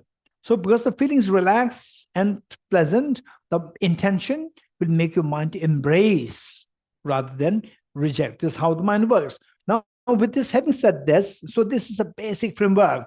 And I can see that many of you are already from the Nivedita studies, so you know all these things. Now this is more like the application side. Okay, so let me quickly go down to the where we stop. Okay, so here, so we talked about the discrimination now. Is there anybody who remembers of the 5 omnipresent, ever-present mental factors? Discrimination comes where? 1, 2, 3, 4, 5. Where? Which one? Anyone? Anyone? Okay, Venerable, this is someone saying number 3. Very good. Number 3, discrimination. So if you change the discrimination, look, finally, let me go back. This is very important. Say, finally, the thing is that we should make sure that the intention, number 5, intention embraces rather than push. What is war? War is push and destroy others. That is happening on the intention level.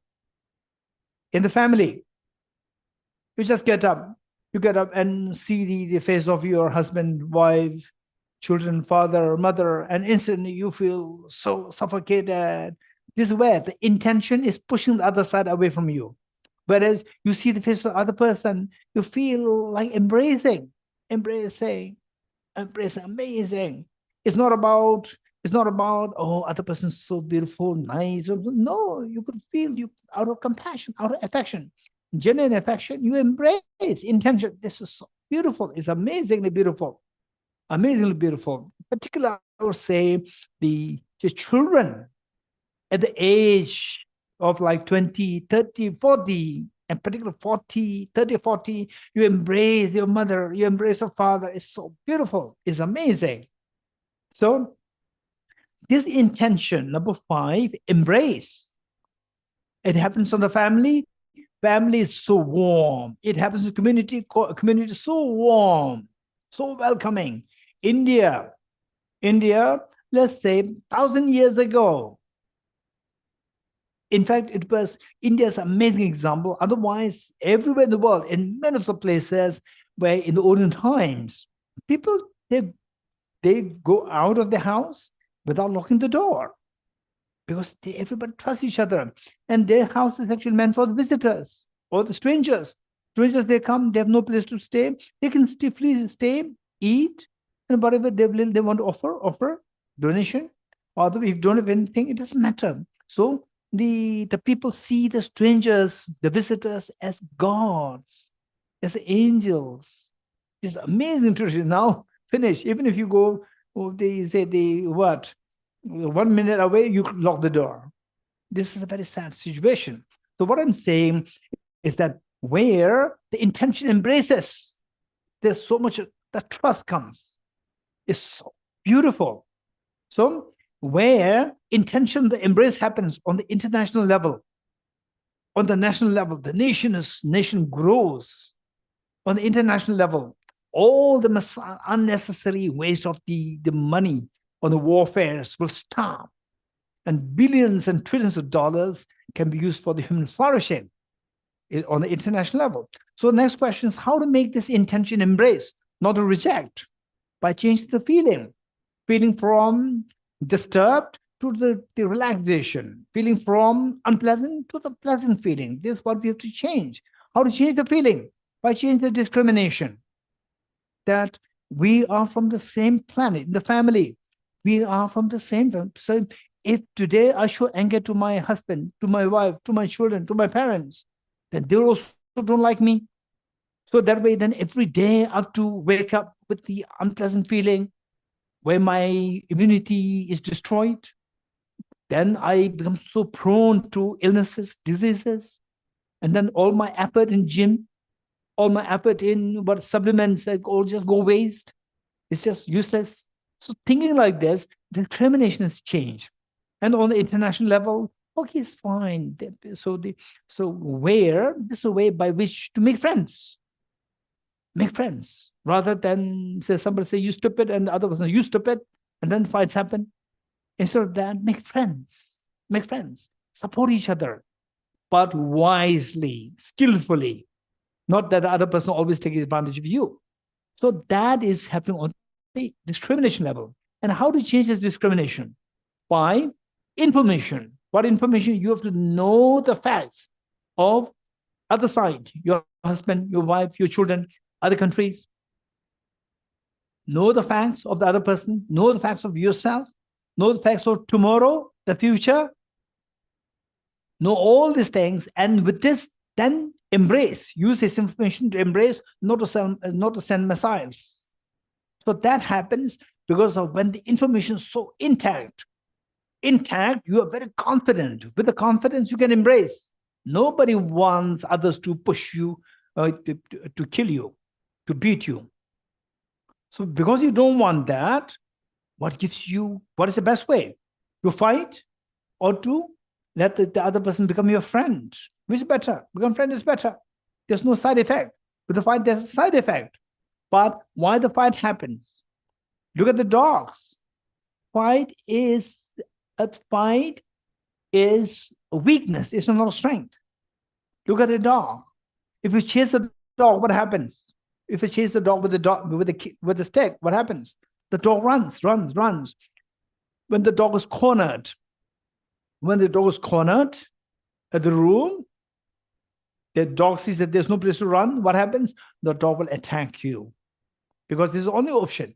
Dog becomes desperate. What is desperation? There's vulnerability. Dog feels a vulnerability. Dog feels vulnerable. So this attack, anger is a sign of vulnerability, is not a sign of strength. What's the strength? Strength of the knowledge, where you know how to deal with the other person so well, where there's no consequence on you. What is that? Fight or embrace? Embrace. Embrace where you win-win. Others win, you win. Very clear. Billions of trillions of dollars on warfare. All will be saved. And these you can use for the human flourishing, for your nation's medicines, for the nation's education. So this is where attention and contact plays a very important role. Information. So what kind of information? Correct information, complete information, and systematic information. So this is how we can change a mind to change the intention. With the change of intention, then the magic happens in the world. The behavior changes. And the behaviors decide what the world is going to be like, peaceful or non-peaceful. So with this mind, now going back at the last part there. So we are talking about the how to bring about change in the discrimination. For this, the great teacher, Bodhisattva Shanti Deva, I would suggest that all of us, we keep his book, A Guide to the Bodhisattva's Way of Life. A Guide to the Bodhisattva's Way of Life. His book as a lifelong guide. Just keep it next to your table all the time. And every day read one verse, 2 verses or 3 verses, and just learn from this. So what is said here is that all happiness the world contains are derived from wishing happiness for others. All miseries the world contains are derived from wishing happiness for others, for oneself. So instead of just keeping there, oh, this nice saying, instead of that, just apply to yourself. I want happiness. And this great teacher says that happiness comes from wishing happiness for others. I don't want suffering. And second line says, I don't want suffering. And this suffering is coming from wishing happiness for oneself. So this is information. Look, this is information they're gathering. Contact and attention. And so contact with this teaching. Pay attention. Is it true that this Bodhisattva Shanti was saying like this? Yes, he's saying like this. So don't believe, don't just believe. Learn these things and see in the world if this what he said is true. That those people who wish happiness for others, are they more happy? Or those people who wish happiness for only themselves, they're more happy. You see that those people who wish happiness for others, who are kind-hearted people, they're more happy. The unkind people, they're very unhappy. This is what you can see. Then you can see the efficacy of what this teacher said. So discrimination says, yes, what he said is very true, discrimination. Then with this, the feeling changes. The thought of cherishing others gives you a pleasant feeling. Thought of cherishing oneself gives you unpleasant feeling. So you don't want unpleasant feeling. And what triggers the unpleasant feeling? Because you don't want the unpleasant feeling, you will try to get rid of the unpleasant feeling. How to get rid of the unpleasant feeling? You get rid of the trigger of the unpleasant feeling. What's the trigger of the unpleasant feeling? Selfishness. So you will try to push the selfishness. And you want happiness, pleasant feeling, think of others. So this pleasant feeling is coming from where? Because you want this pleasant feeling is nice, you want to sustain it. How to sustain this pleasant feeling? By sustaining the trigger of the pleasant feeling. What is the trigger of the pleasant feeling? What you've learned, that cherishing others is the source of happiness for myself. So cherishing others, that is the trigger of the pleasant feeling within me. So you will try to sustain this pleasant feeling by continuously cherishing others, embracing others. This is amazing skill. So with having said this, then it says, okay, say how the compassion works. So when your mind embraces, others, then when you see that the others, embracing others is feeling of closeness, feeling closeness. Then when you see the others to whom you feel close to, when you see that a person is a problem, you wish that you be freed from suffering. That is compassion. When you see that others are deprived of happiness, you wish that others have happiness. This is loving kindness. So you have to think of the compassion. The think of the compassion in general. So for this, now knowing about these 5 ever-present manifactors, how based on these workings of the 5, at the set of the 5 workings of the mind, you see that there's a possibility for me to generate compassion to all. The next question is, if you truly start to discover that compassion is the ultimate answer to all the problems, compassion is the ultimate answer to all the problems, then the next question is, can I generate the universal compassion to all? For example, let's say compassion to your child, compassion to your husband, compassion to your wife, compassion to your parents. Yes, it's very good. Rather than always comparing with the husband, fighting with your husband, fighting with the wife. Instead of that, if there's compassion generated to the other side, there's also harmony in the family. It's so beautiful. With the children towards the parents, if the compassion is so beautiful, way more beautiful than, let's say, always fighting with the parents, fighting with the children. So now the question is that, okay, just imagine, you may not act right away in theory. First, see if it works, if it makes sense in theory. Then when you see it makes sense, theoretically it makes sense. Then see if it makes sense on the application. If it makes sense on the application, when you apply this, does it make sense? You have to see that. Okay, so once you feel that, okay, now when I feel affection to my parents, to my child, to my husband, to my wife, so there is some degree of ease coming in me. Just imagine if it multiplies. If I love 10 people, what would the ease like? Same intensity multiplied by 10 times, 10 people. What there will be like? Oh, 10 times. It's so beautiful. So beautiful. You must experiment it. Sometimes be in a place where nobody's there who love you. And sometimes go to a place where it's only out of 20 people, there's only one person who takes care of you. Just see what it's feeling like. Then sometimes go to a place where out of 20, all 15 people or 20 people, they love you. What's the feeling like? You must observe this. Then you will understand what it is like to feel this universal compassion, compassion of all the beings. Your ease multiplies infinitely. This is known as infinite happiness, infinite ease. So next question is it possible, at least theoretically, is it possible? This is a question. Okay, my question to all of you. Do you think it's possible that I can have a universal compassion to all the beings? Do you think it's possible? Just speak your mind. Speak your mind. Is it possible? Not possible. Raise hands. Possible? Possible? Raise hands. Or not possible? Not really. I don't think this is too speculative, or this is too hypothetical. Raise hands. It is, but I don't think so. I'm not really. It looks nice, but it's not possible. Okay. So the question is, let us not be quick to say no, no, no, it's not possible. What he's saying is too idealistic. Too idealistic. Or no, it's possible. Don't be too positive. Don't be too negative. I would say that maintain a balanced state, and whoever says yes, it's possible, dare to ask the question how. If somebody says no, it's negative, finish, no hope. This is how we have been living a life. No hope. But how we lead a life, this is hopeless.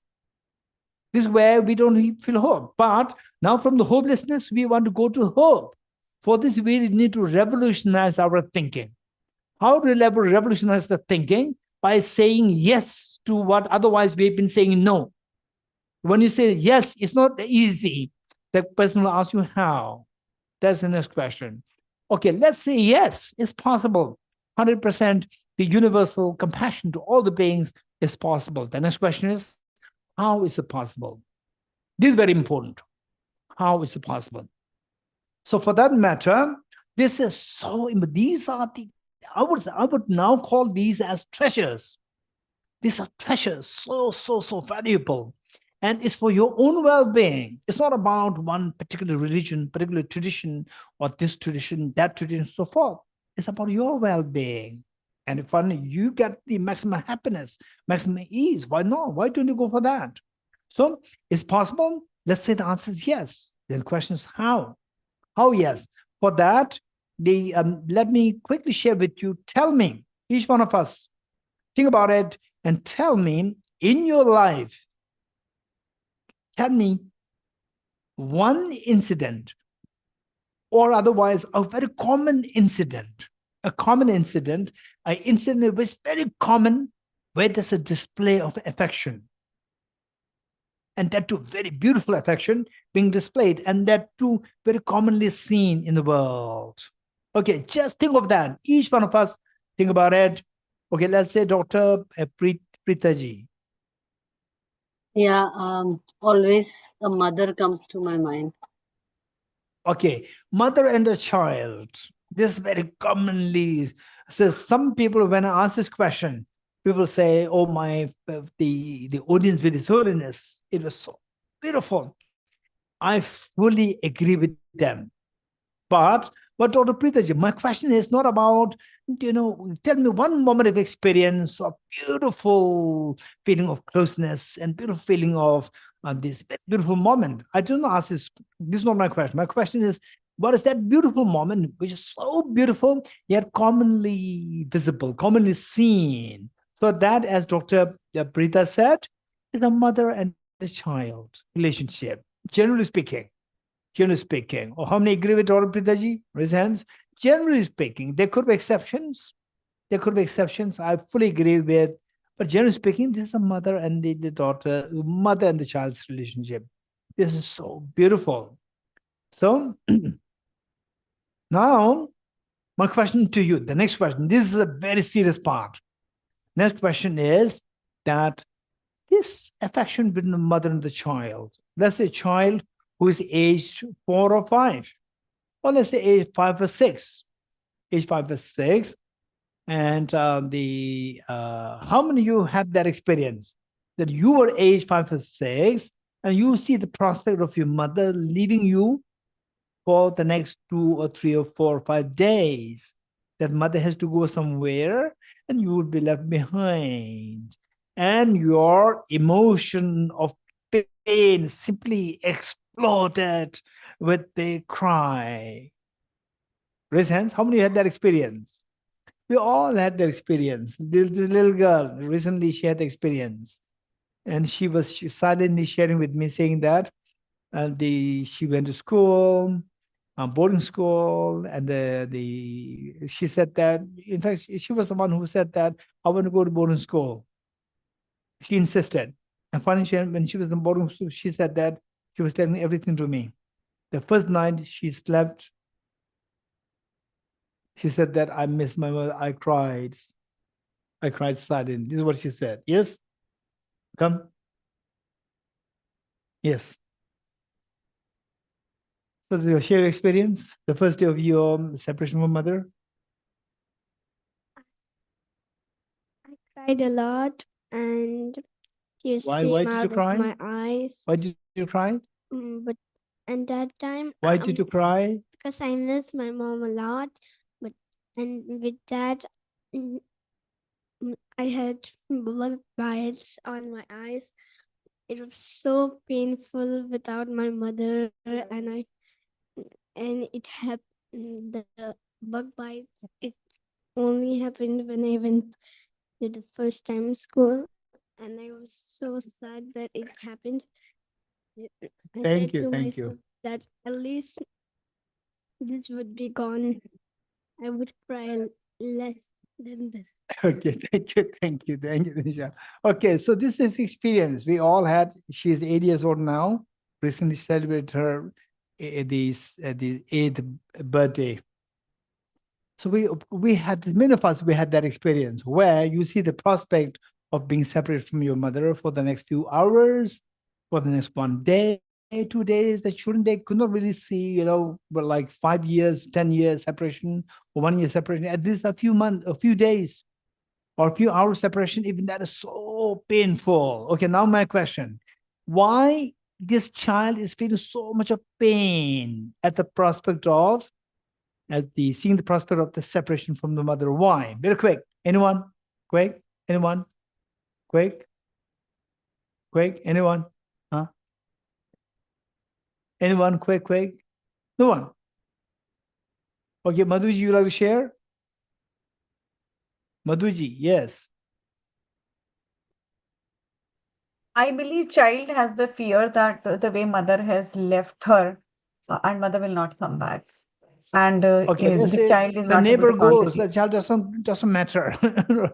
The neighbor goes away. The child, okay, bye-bye, right? It doesn't matter to Yeah. the child. Yes. But the mother is, it doesn't matter why. Madhuji, why?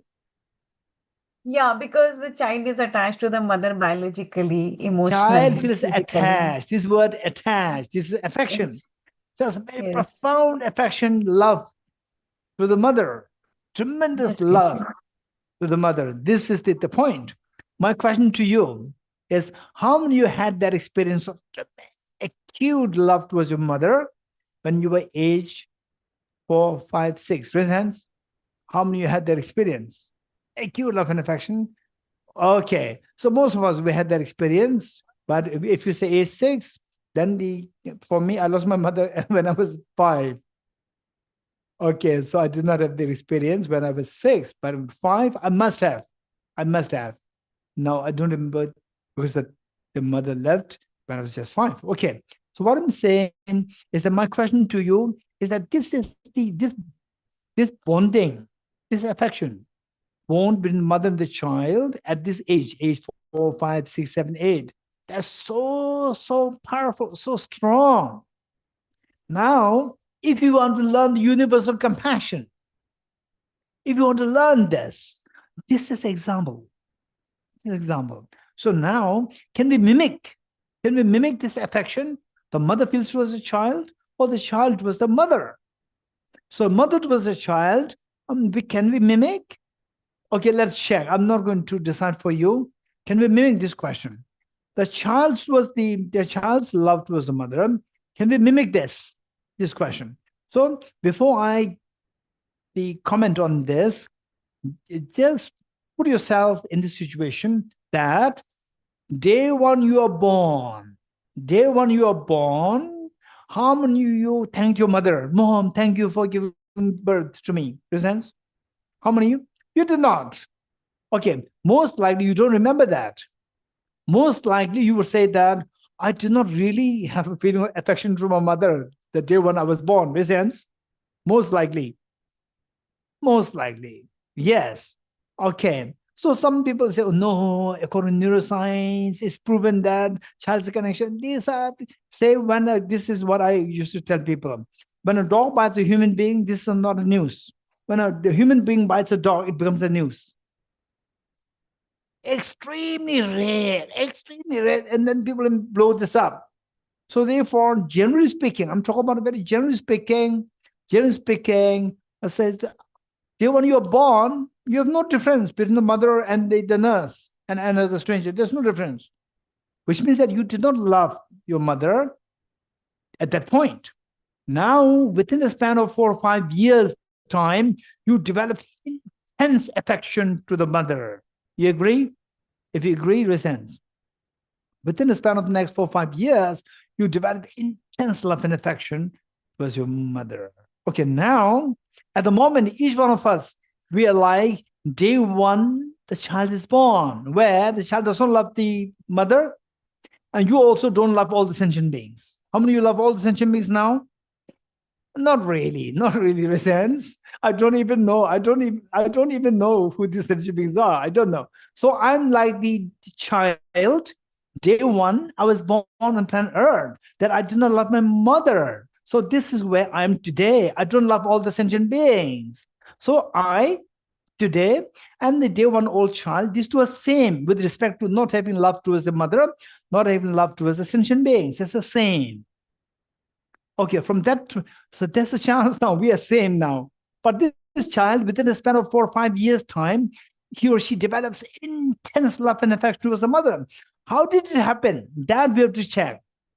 How did it happen? Anyone? How did it happen that this child develops so much love and affection to the mother within a span of 3, 4, 5 years? Anyone, quick? Okay, Vignesh ji? It's because the child felt the compassion of the mother, which is Okay. why the child chose to Okay. find it Let easy me to love the ask. mother. Let me ask Vignesh once more. How did the child feels compassion? Mother says, "I'm compassionate to you." Then child, okay, you are very compassionate. Or how did the child feel the mother's compassion? How?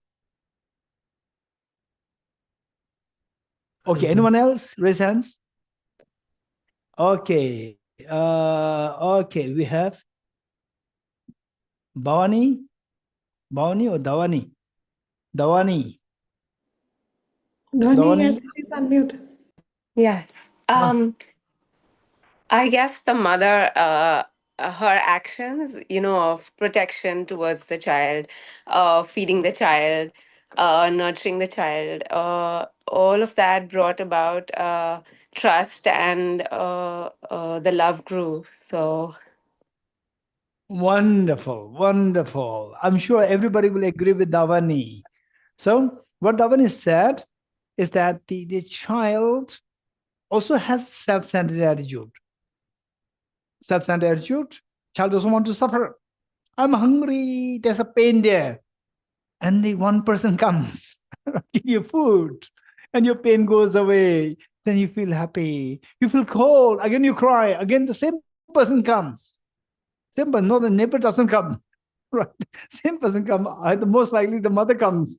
There's one lady with a long hair or whatever comes and gives you the food, gives a coat or blanket. You feel warm, pleasant, and then they say you feel unpleasant stomach or whatever.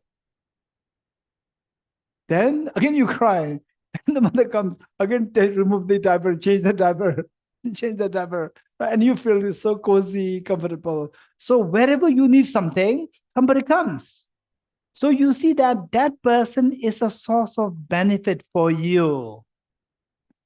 That person's source of benefit for you. Okay, as Davani said, how many agree with this?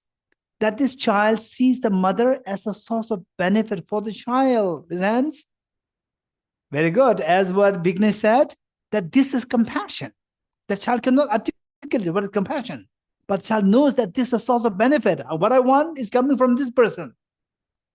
It's coming from this person. So you see then mother as a source of benefit for you. Okay, so this child. So that feeling, that wherever there's a benefit, your mind feel close to that. This is meaning of feeling of closeness. Feeling of closeness and feeling of affection. These two are the same. This is how the affection builds up in the case of the child towards the mother. So now, in short, we see that this child develops such intense affection towards the mother within the span of the 3, 4, 5 years time, seeing due to the fact that he or she sees the mother as a source of benefit, a great source of benefit. This is very important thing for us to understand. How many agree with me? How many agree with Vignesh? How many agree with Davani? Raise hands. We all agree. So when you see that somebody is a source of benefit for you, your mind feels close to that. Okay, let me show you one incident. So these are the realities. These are the situations which happen everywhere, but we take for granted. We never think about the mechanism, how this is happening. So one time I was invited by a center, and say there's another place whose director is my friend, and he comes to see me. And he usually, when I go to that place, that director comes to see me with his little daughter, who must be then today she must be big. But those days she was, I think, about like 4 years old, or 4 or 5 years old. And this little girl knows that when I'm coming, then her father will inform her that your chocolate man is coming. So whenever I go, I know that this girl is there. So I always carry with me some chocolates for the girl. So this father was telling, now your chocolate man is coming. Chocolate man is coming. And she's very happy. But she doesn't want to give the impression to other people that I came for the chocolate. She's very smart. She doesn't want to give the impression that I came for the chocolate. And I was giving teaching. After the teaching finished, then the father came to meet me. Her father, the director, came to meet me. We had conversation. And the girl, I could see the girl from distance. And the girl would not come to me. Because if she comes, her ego is hurt. She comes for the chocolate. She doesn't want to give this impression. So what she did is that the moment I said that I call her, she will run away. So I should deal with it so tactfully, as though I am totally oblivious. I have no idea that who this girl is. And she knows that I'm seeing her. And I should pretend that I'm not seeing her. So what she does is she moves from right to the left and come closer and closer, right to the left. Still I have to pretend as though I'm not seeing her. And she knows that I'm seeing her. But she gets a feeling that other people, they're oblivious. They do not know that she's coming for the chocolate. This is what she wants to keep it very confidential. And finally, she comes closer. Still, I have to pretend as though I'm not seeing her. The moment I say, hey, she run away. And then she comes too close to me. So she made it very organic. She made it so organic that it's not just that she came just for the chocolate. And then I say, so I should be expressing so I was surprised. Oh, you are there. And then I just accidentally happened to give her chocolate. And accidentally she gets a chocolate. This is what, the impression that she should give to other people. She gets a chocolate and then she will again move like this and will disappear. So why she's coming close to me? Why? Because she sees that person as a source of benefit of the chocolate. So when you see somebody as a source of benefit, your mind is pulled by that. That is known as a feeling close, going close, feeling close. So in English, feeling close, I feel close to my mom, means I feel affection towards my mom, to my mom. In Tibetan, This is Nyebo. Semba Nyebo. Nyebo is close.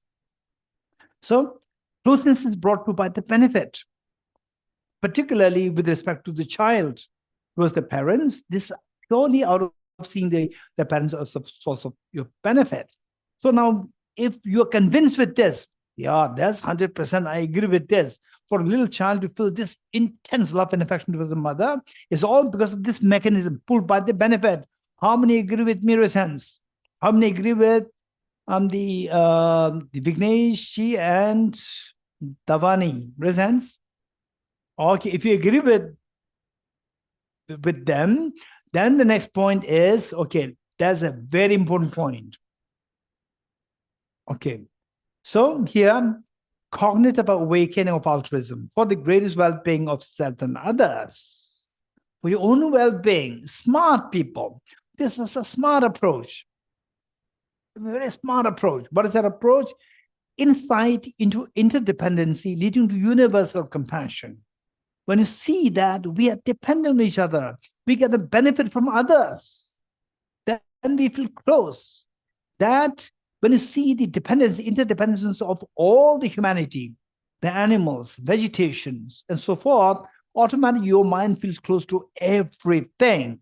This is known as universal compassion.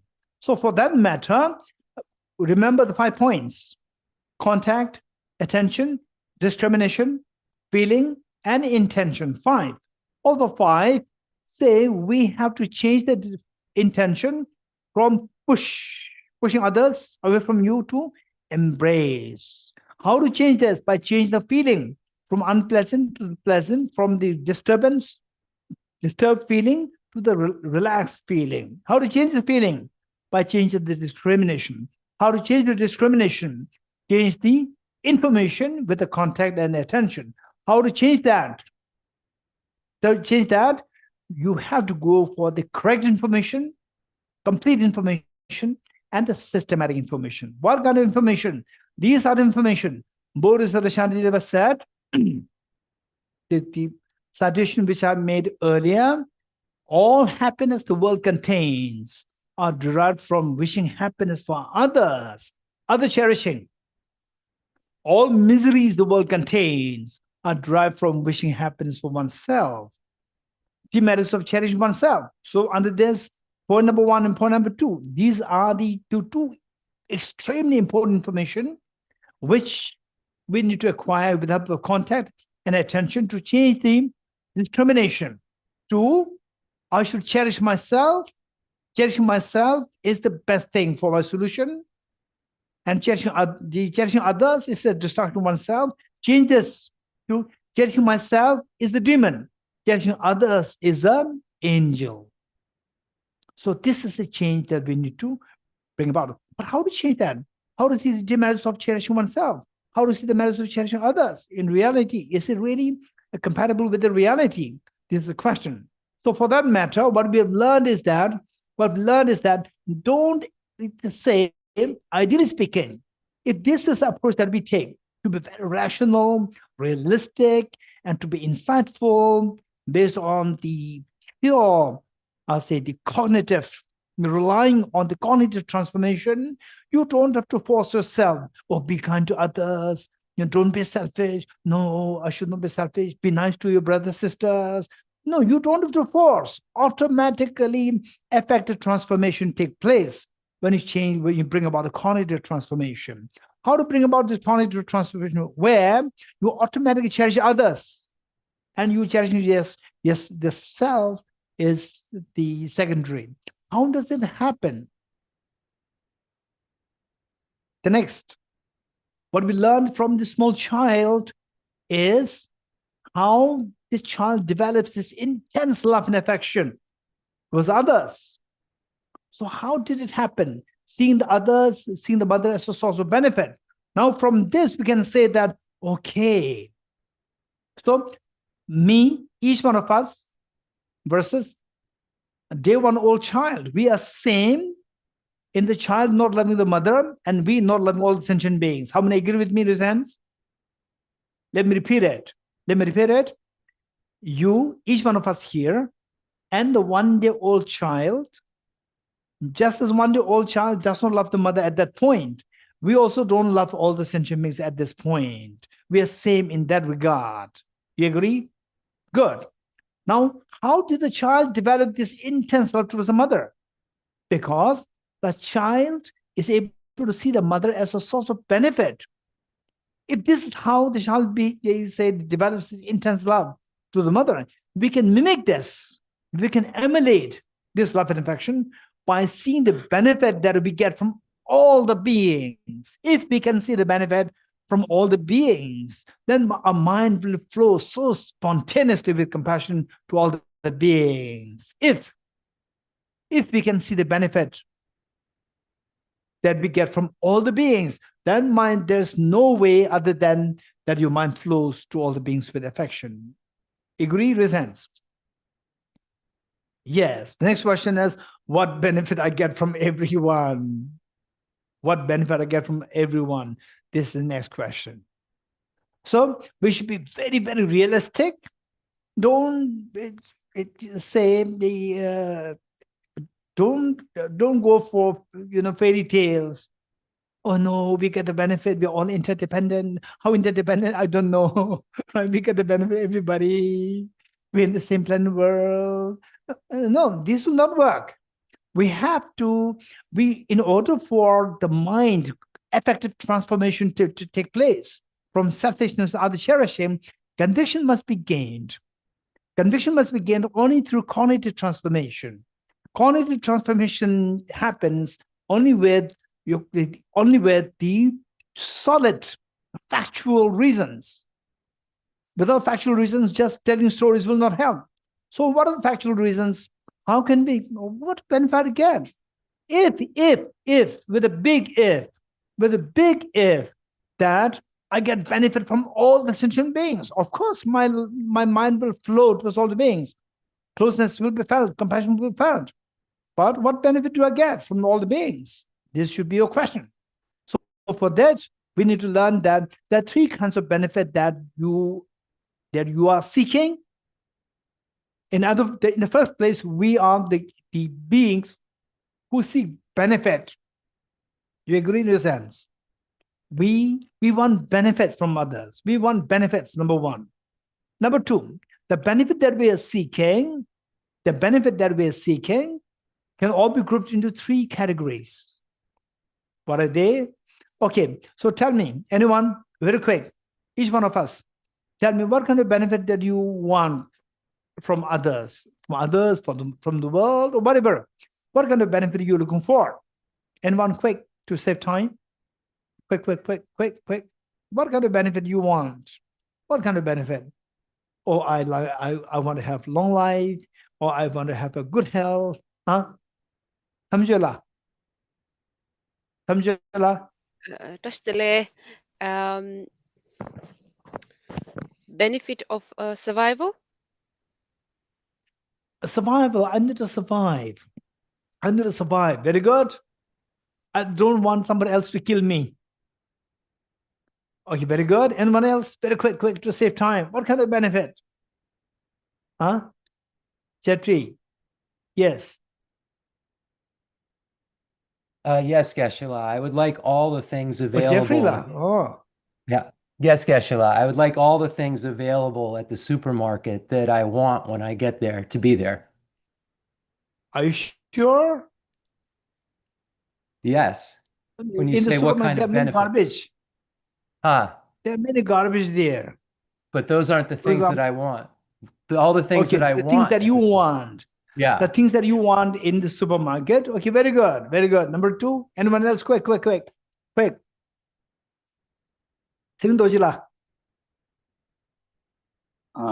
Yes, Geshe.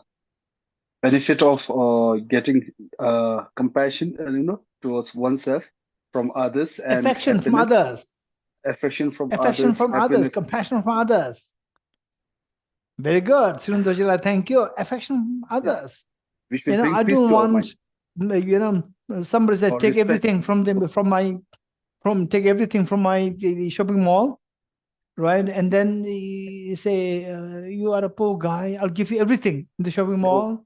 Your ego will be hurt. You're getting it? Respect. But if that person says, you can take 80 from the shopping mall, I'll be so happy.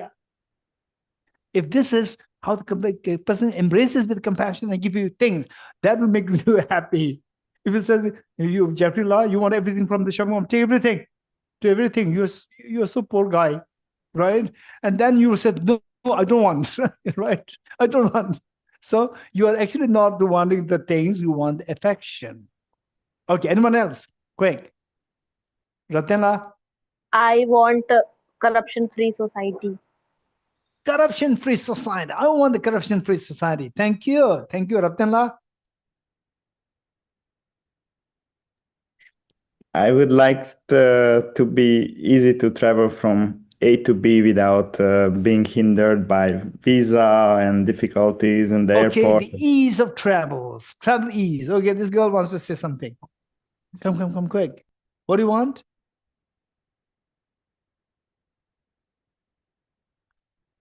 Everyone to be kind and not to kill any animals. Aha. And not to trash not to trash the earth. Oh, I want everybody to be kind with animals, not to kill any animals, number one. And don't throw trash and garbage to keep the world clean. Yes. Wonderful. Thank you. That's amazing. Okay. Anyone else? Anyone else? Okay. Now let us work on one by one. Let's say what this little girl said, that I don't want the animals to be killed. Right? Say this girl becomes the Secretary General of UNO and makes a law, UNO, that no animals, decreed that no animals be killed for food. Okay, no animals killed. But this girl lives for the next 80 years. And then the Secretary General is appointed. And then the rules again can be changed. It is not lasting. For example, like travel ease with travel. Ease with travel. Okay, ease with travel happens. Okay, the Raptanla, you don't have to apply for visa. Visa free for you internationally. And also flight free flight. Okay, it's a free flight for you. But one day you'll become old. You cannot fly at all. Right? Oh, I want to fly. No, I'll make you young. No, nobody can make you young. So that way we see that the benefit that you get is temporary. It's not ultimate. And let's say, what is that? The one girl said what? One girl said, oh, corruption free. Again, this girl is able to make corruption free as long as she lives. And next time, again, the corruption come back. Again, it's temporary solution. So what I'm saying is that the benefit that we're looking for is of two kinds. One is short-term and one is long-term. For example, the food or the items in the shopping malls. I want the things that I want from the shopping malls. You get, for example, the mobile. You get the best of the mobile today from the shopping mall. And this mobile, after 4, 5, 6 years time, this mobile you have to dump it because it's very strange. Nowadays, even the mobiles, after a while, you cannot upgrade it anymore. For example, iPhone 6 cannot be upgraded now. You have to dump it. It's very sad. So therefore, even if you have something, but it's temporary for some time, and then again, you have to go for the next one. Like breakfast. Today, you have a very beautiful, amazing breakfast, but tomorrow again, you have to have breakfast. Or now breakfast, I finished, now I don't really have breakfast at all in the rest of my life. No. Again, tomorrow you will feel hungry. You have to have, these are all short-term benefits. So benefits, there are two kinds, short-term benefits and long-term benefits. Within short-term benefits, there are two kinds, small-scale short-term benefits and the large-scale short-term benefits. There are two.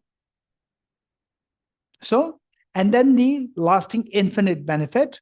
So there are three kinds, total, there are three kinds of benefit that we are seeking. For example, like let's say that the mobile, or let's say food, or let's say the affection. So these things are, you get affection from somebody, but then when you create problem, the affection will disappear. No other, even the other person will not feel affection towards you anymore. So short term, small scale, short term, which your parents, they can offer you, but they're short term and small scale. Big things like, for example, airport. We all fly. To fly, we require the airport, aeroplane. And airport, whose airport is that? Your father's or your mother's? Dr. Pritaji, whose airport is the airport that you're using, your father's or your mother's airport? Neither of them. Neither. Why not? Whose airport is that then? But you're using it. You're using it. Whose airport? This is the large scale which my father and mother cannot afford. How many agree with that? Raise hands. Which my father and mother cannot afford. It's a large scale, but again, it's a short term. It's not the ultimate. You use it once and then you don't use it anymore. No, you have to use it over and over again. So short-term, large-scale benefit. For example, like say like this pen. These are very serious reflections that we need to delve in. This pen, which I think is about 5 rupees, Indian 5 rupees, is maybe like 2 or 3 pence. It's just like 5 rupees, extremely cheap. But even though it's very cheap, just think it very seriously. And then you extrapolate it to any other thing like aircon that you're using and anything, whatever you're using. So this pen, okay, let me put it like this. This would be better. So for example, the fan, €10. Okay, a fan, say that they say we have the facilities of the fan, aircon, heating system, and so forth. So let's talk about the fan. So Delhi is a place where the thank you. Okay, this fan is a very cute fan. It's, I think, about like maybe maximum 600 rupees. 600 rupees is like how many dollars? Maybe $7, $7 or $8. For $7 or $8, you can get this pen. And this pen is so effective. Just imagine the kings and the queens 1,000 years ago, 2,000 years ago, they do not have the privilege of using this pen. How many agree with me? Raise hands. Even the kings 2,300, 3,000, 4,000 years ago, they do not have the privilege to use this pen. They may have, they can use the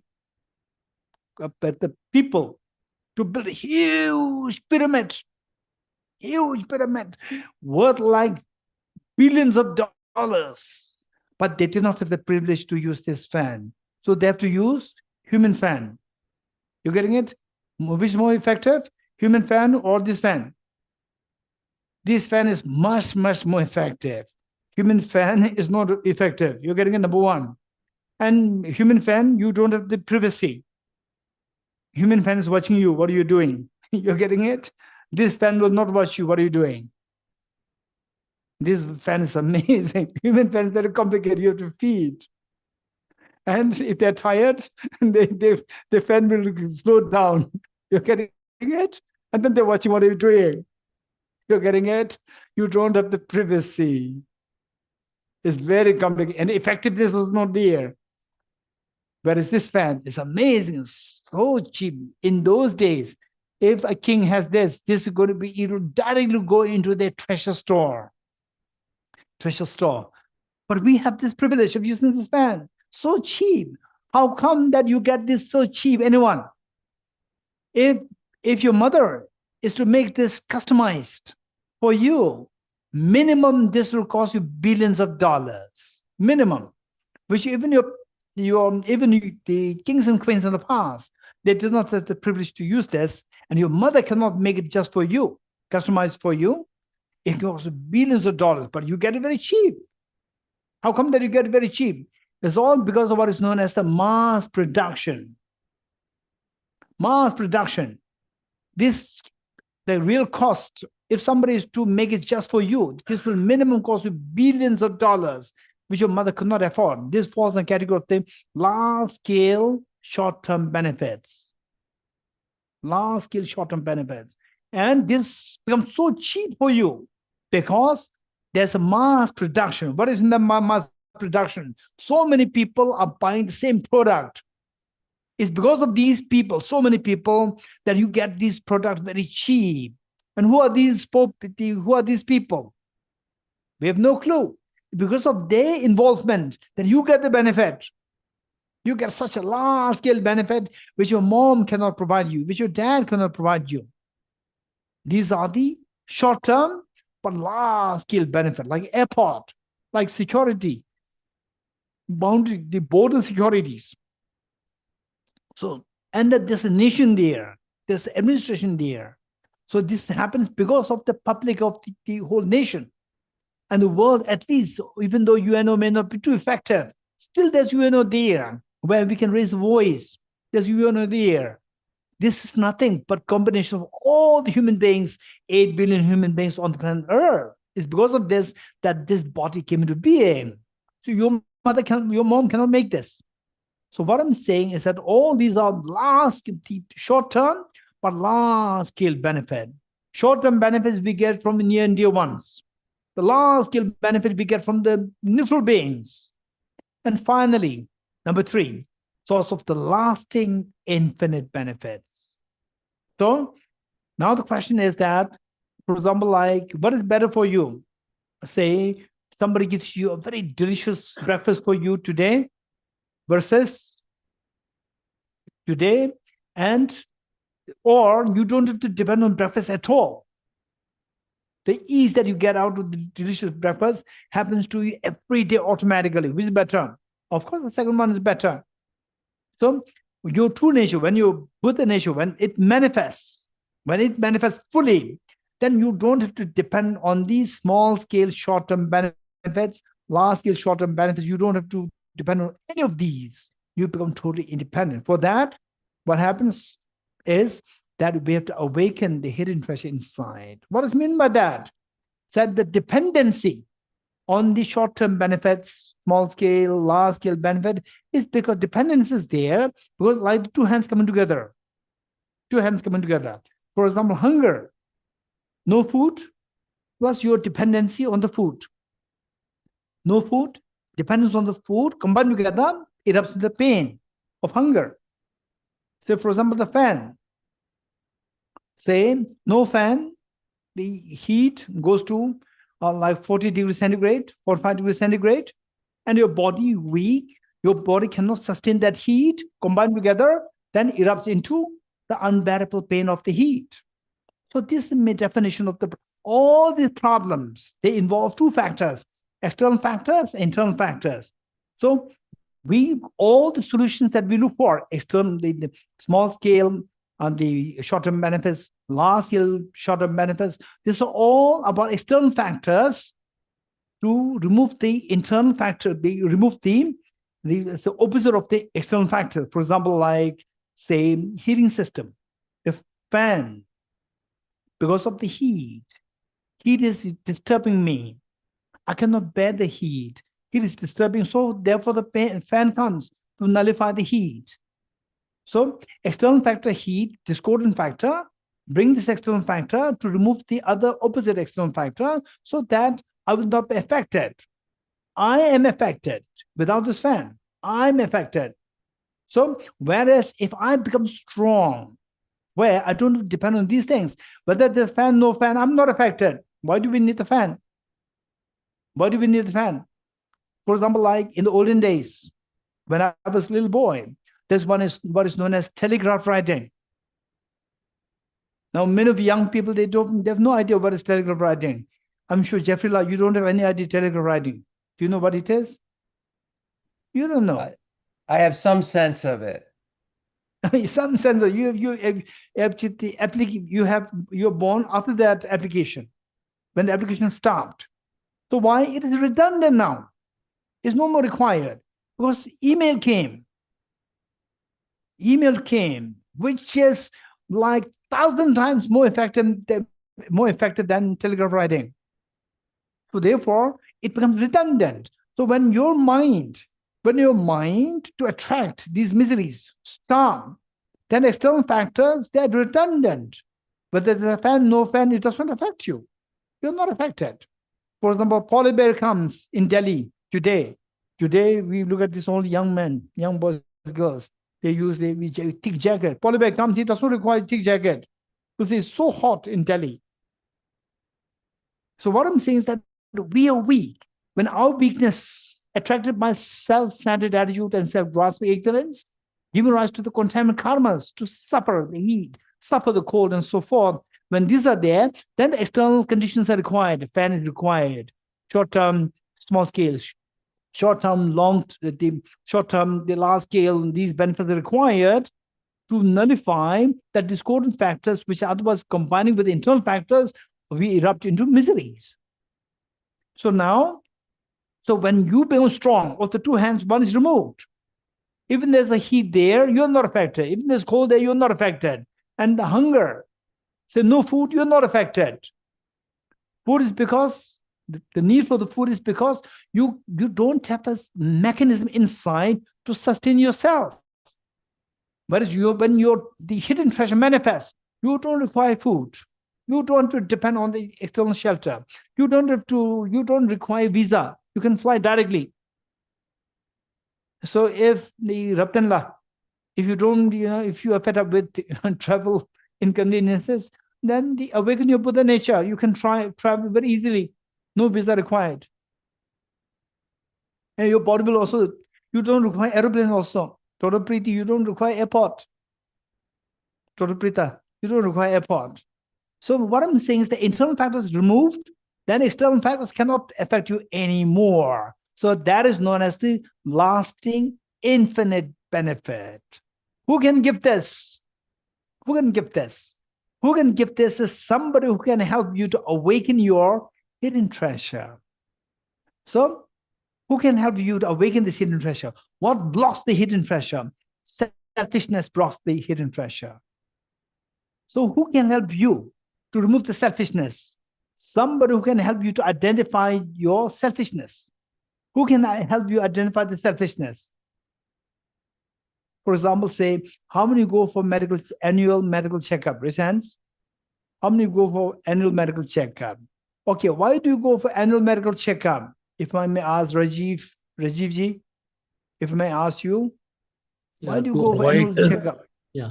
Basically, to catch anything which might go wrong very early on and make sure that. Okay, so to check if there's anything wrong within me. Because I'm not an expert, I'm not a medical expert. So if I have to go to check, I have to go to a medical doctor. It's for free or you have to pay? Rajivji?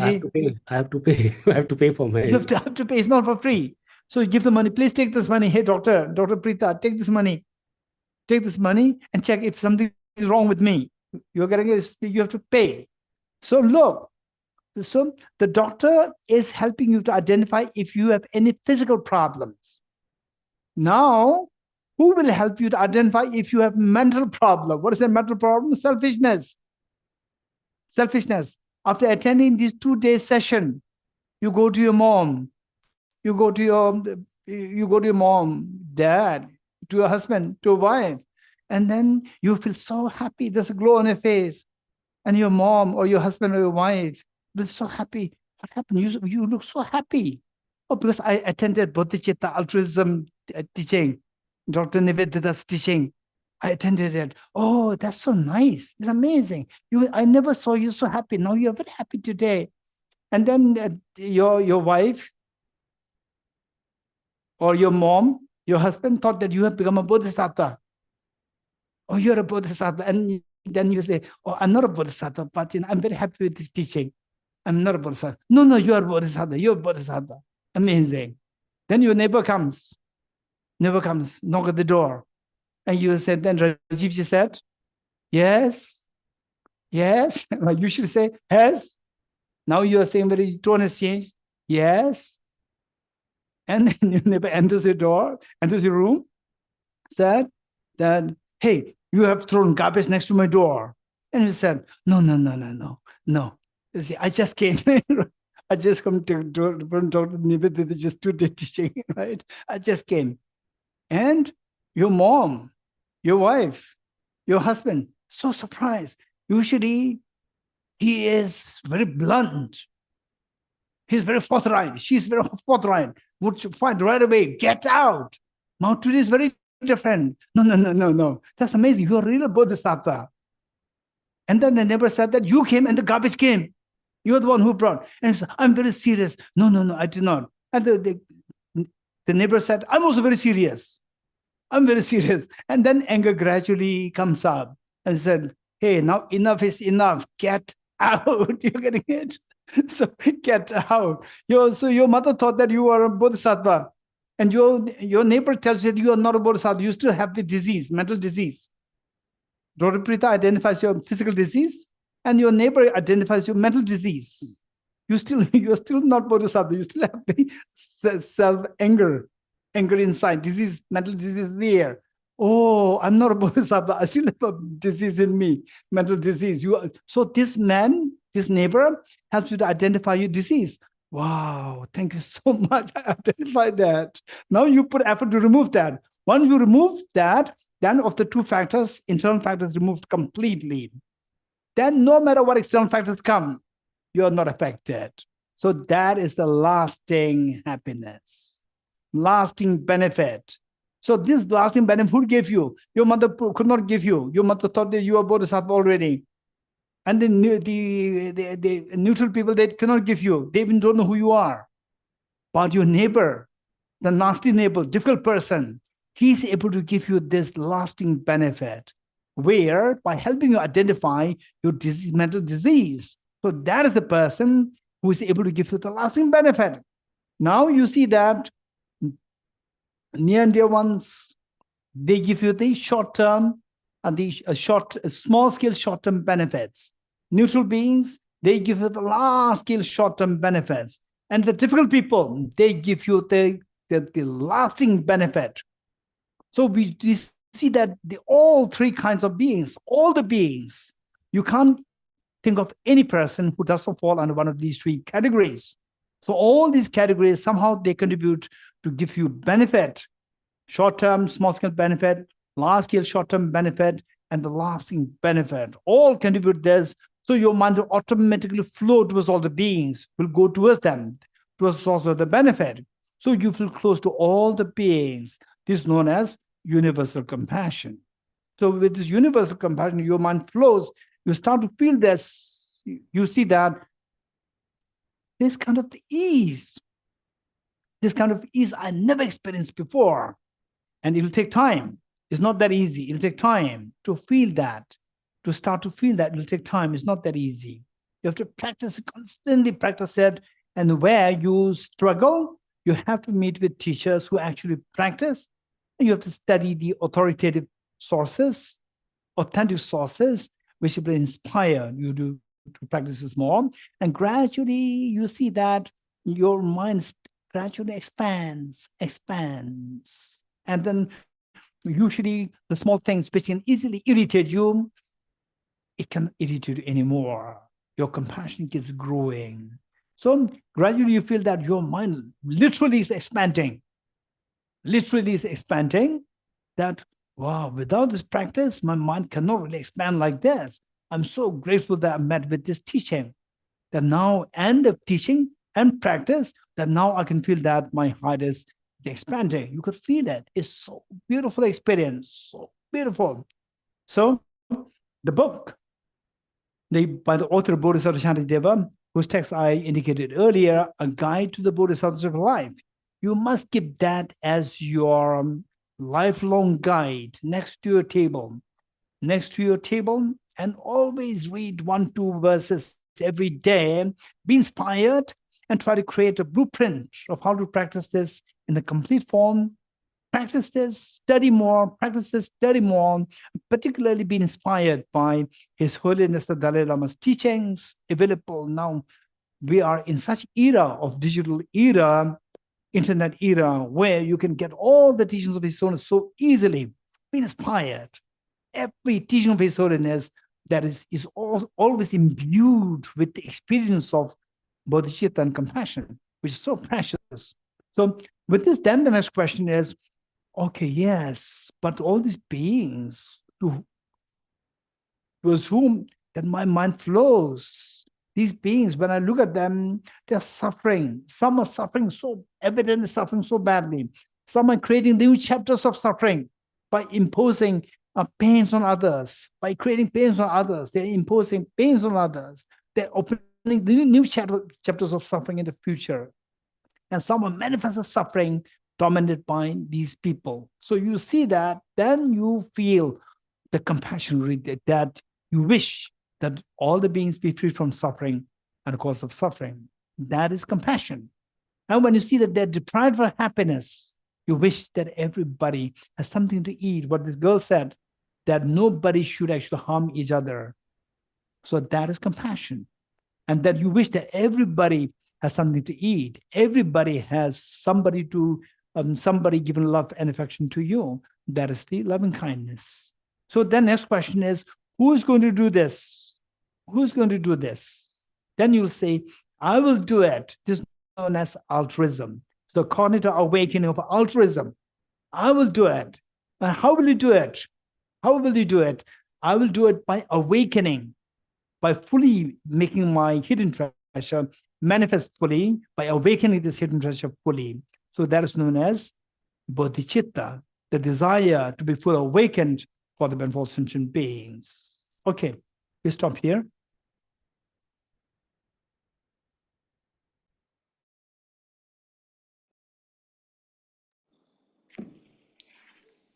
This is just for information. This is where His Holiness the Dalai Lama. Just look at this. His Holiness, where His Holiness travels. His Holiness, in fact, what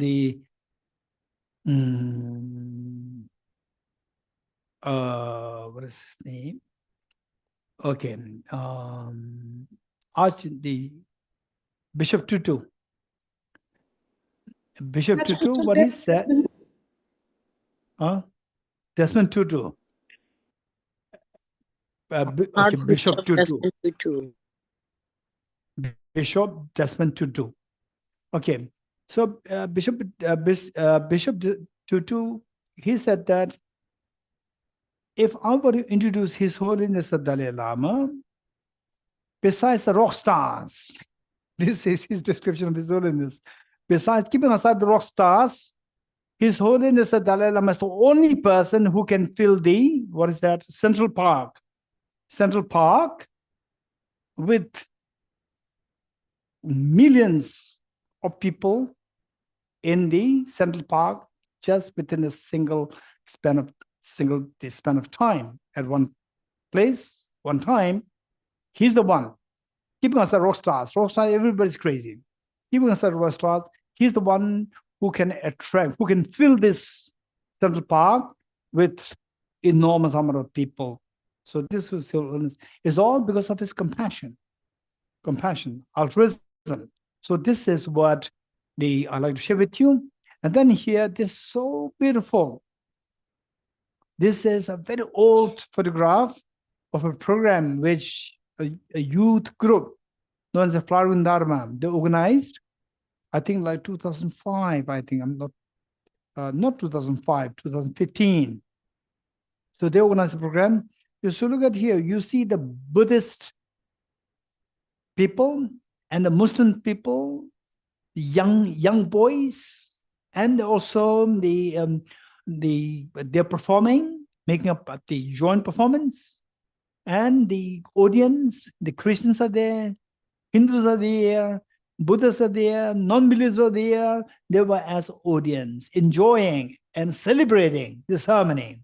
This should be the spirit of the oneness of the whole world. This is Bodhicitta. Thank you.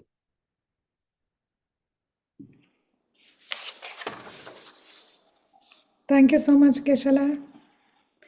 So beneficial to hear these teachings, and in particular, your way of presenting.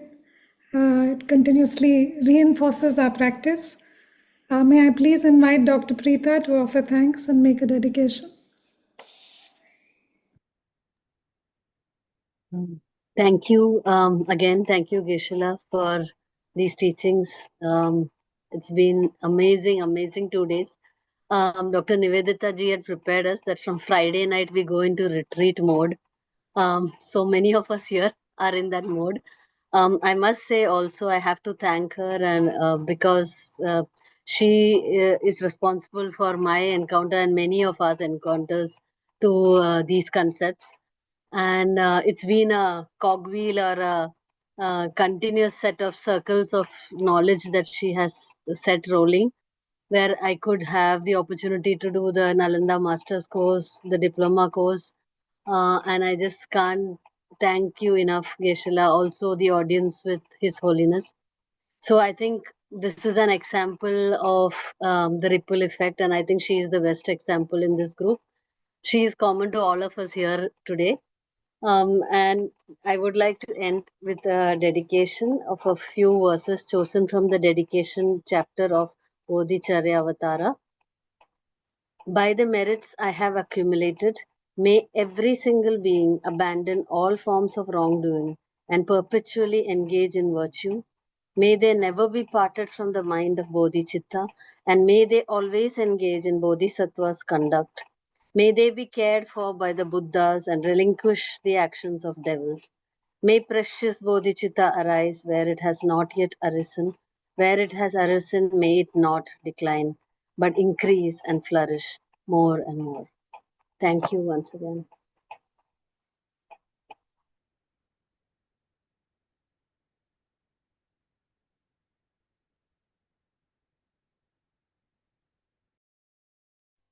Thank you so much, Geshe. Thank you, Dr. Nivedita, and all the Tibet House staff and Dharma friends. Thank you, everyone. Thank you, everyone. And we'll see you soon in South India, Dr. Nivedita. Bye-bye. Thank you, Geshe. Everyone. You, Geshe. Thank you. Thank you, Geshe. Thank you, Nivedita. Thank you, everyone. Thank you.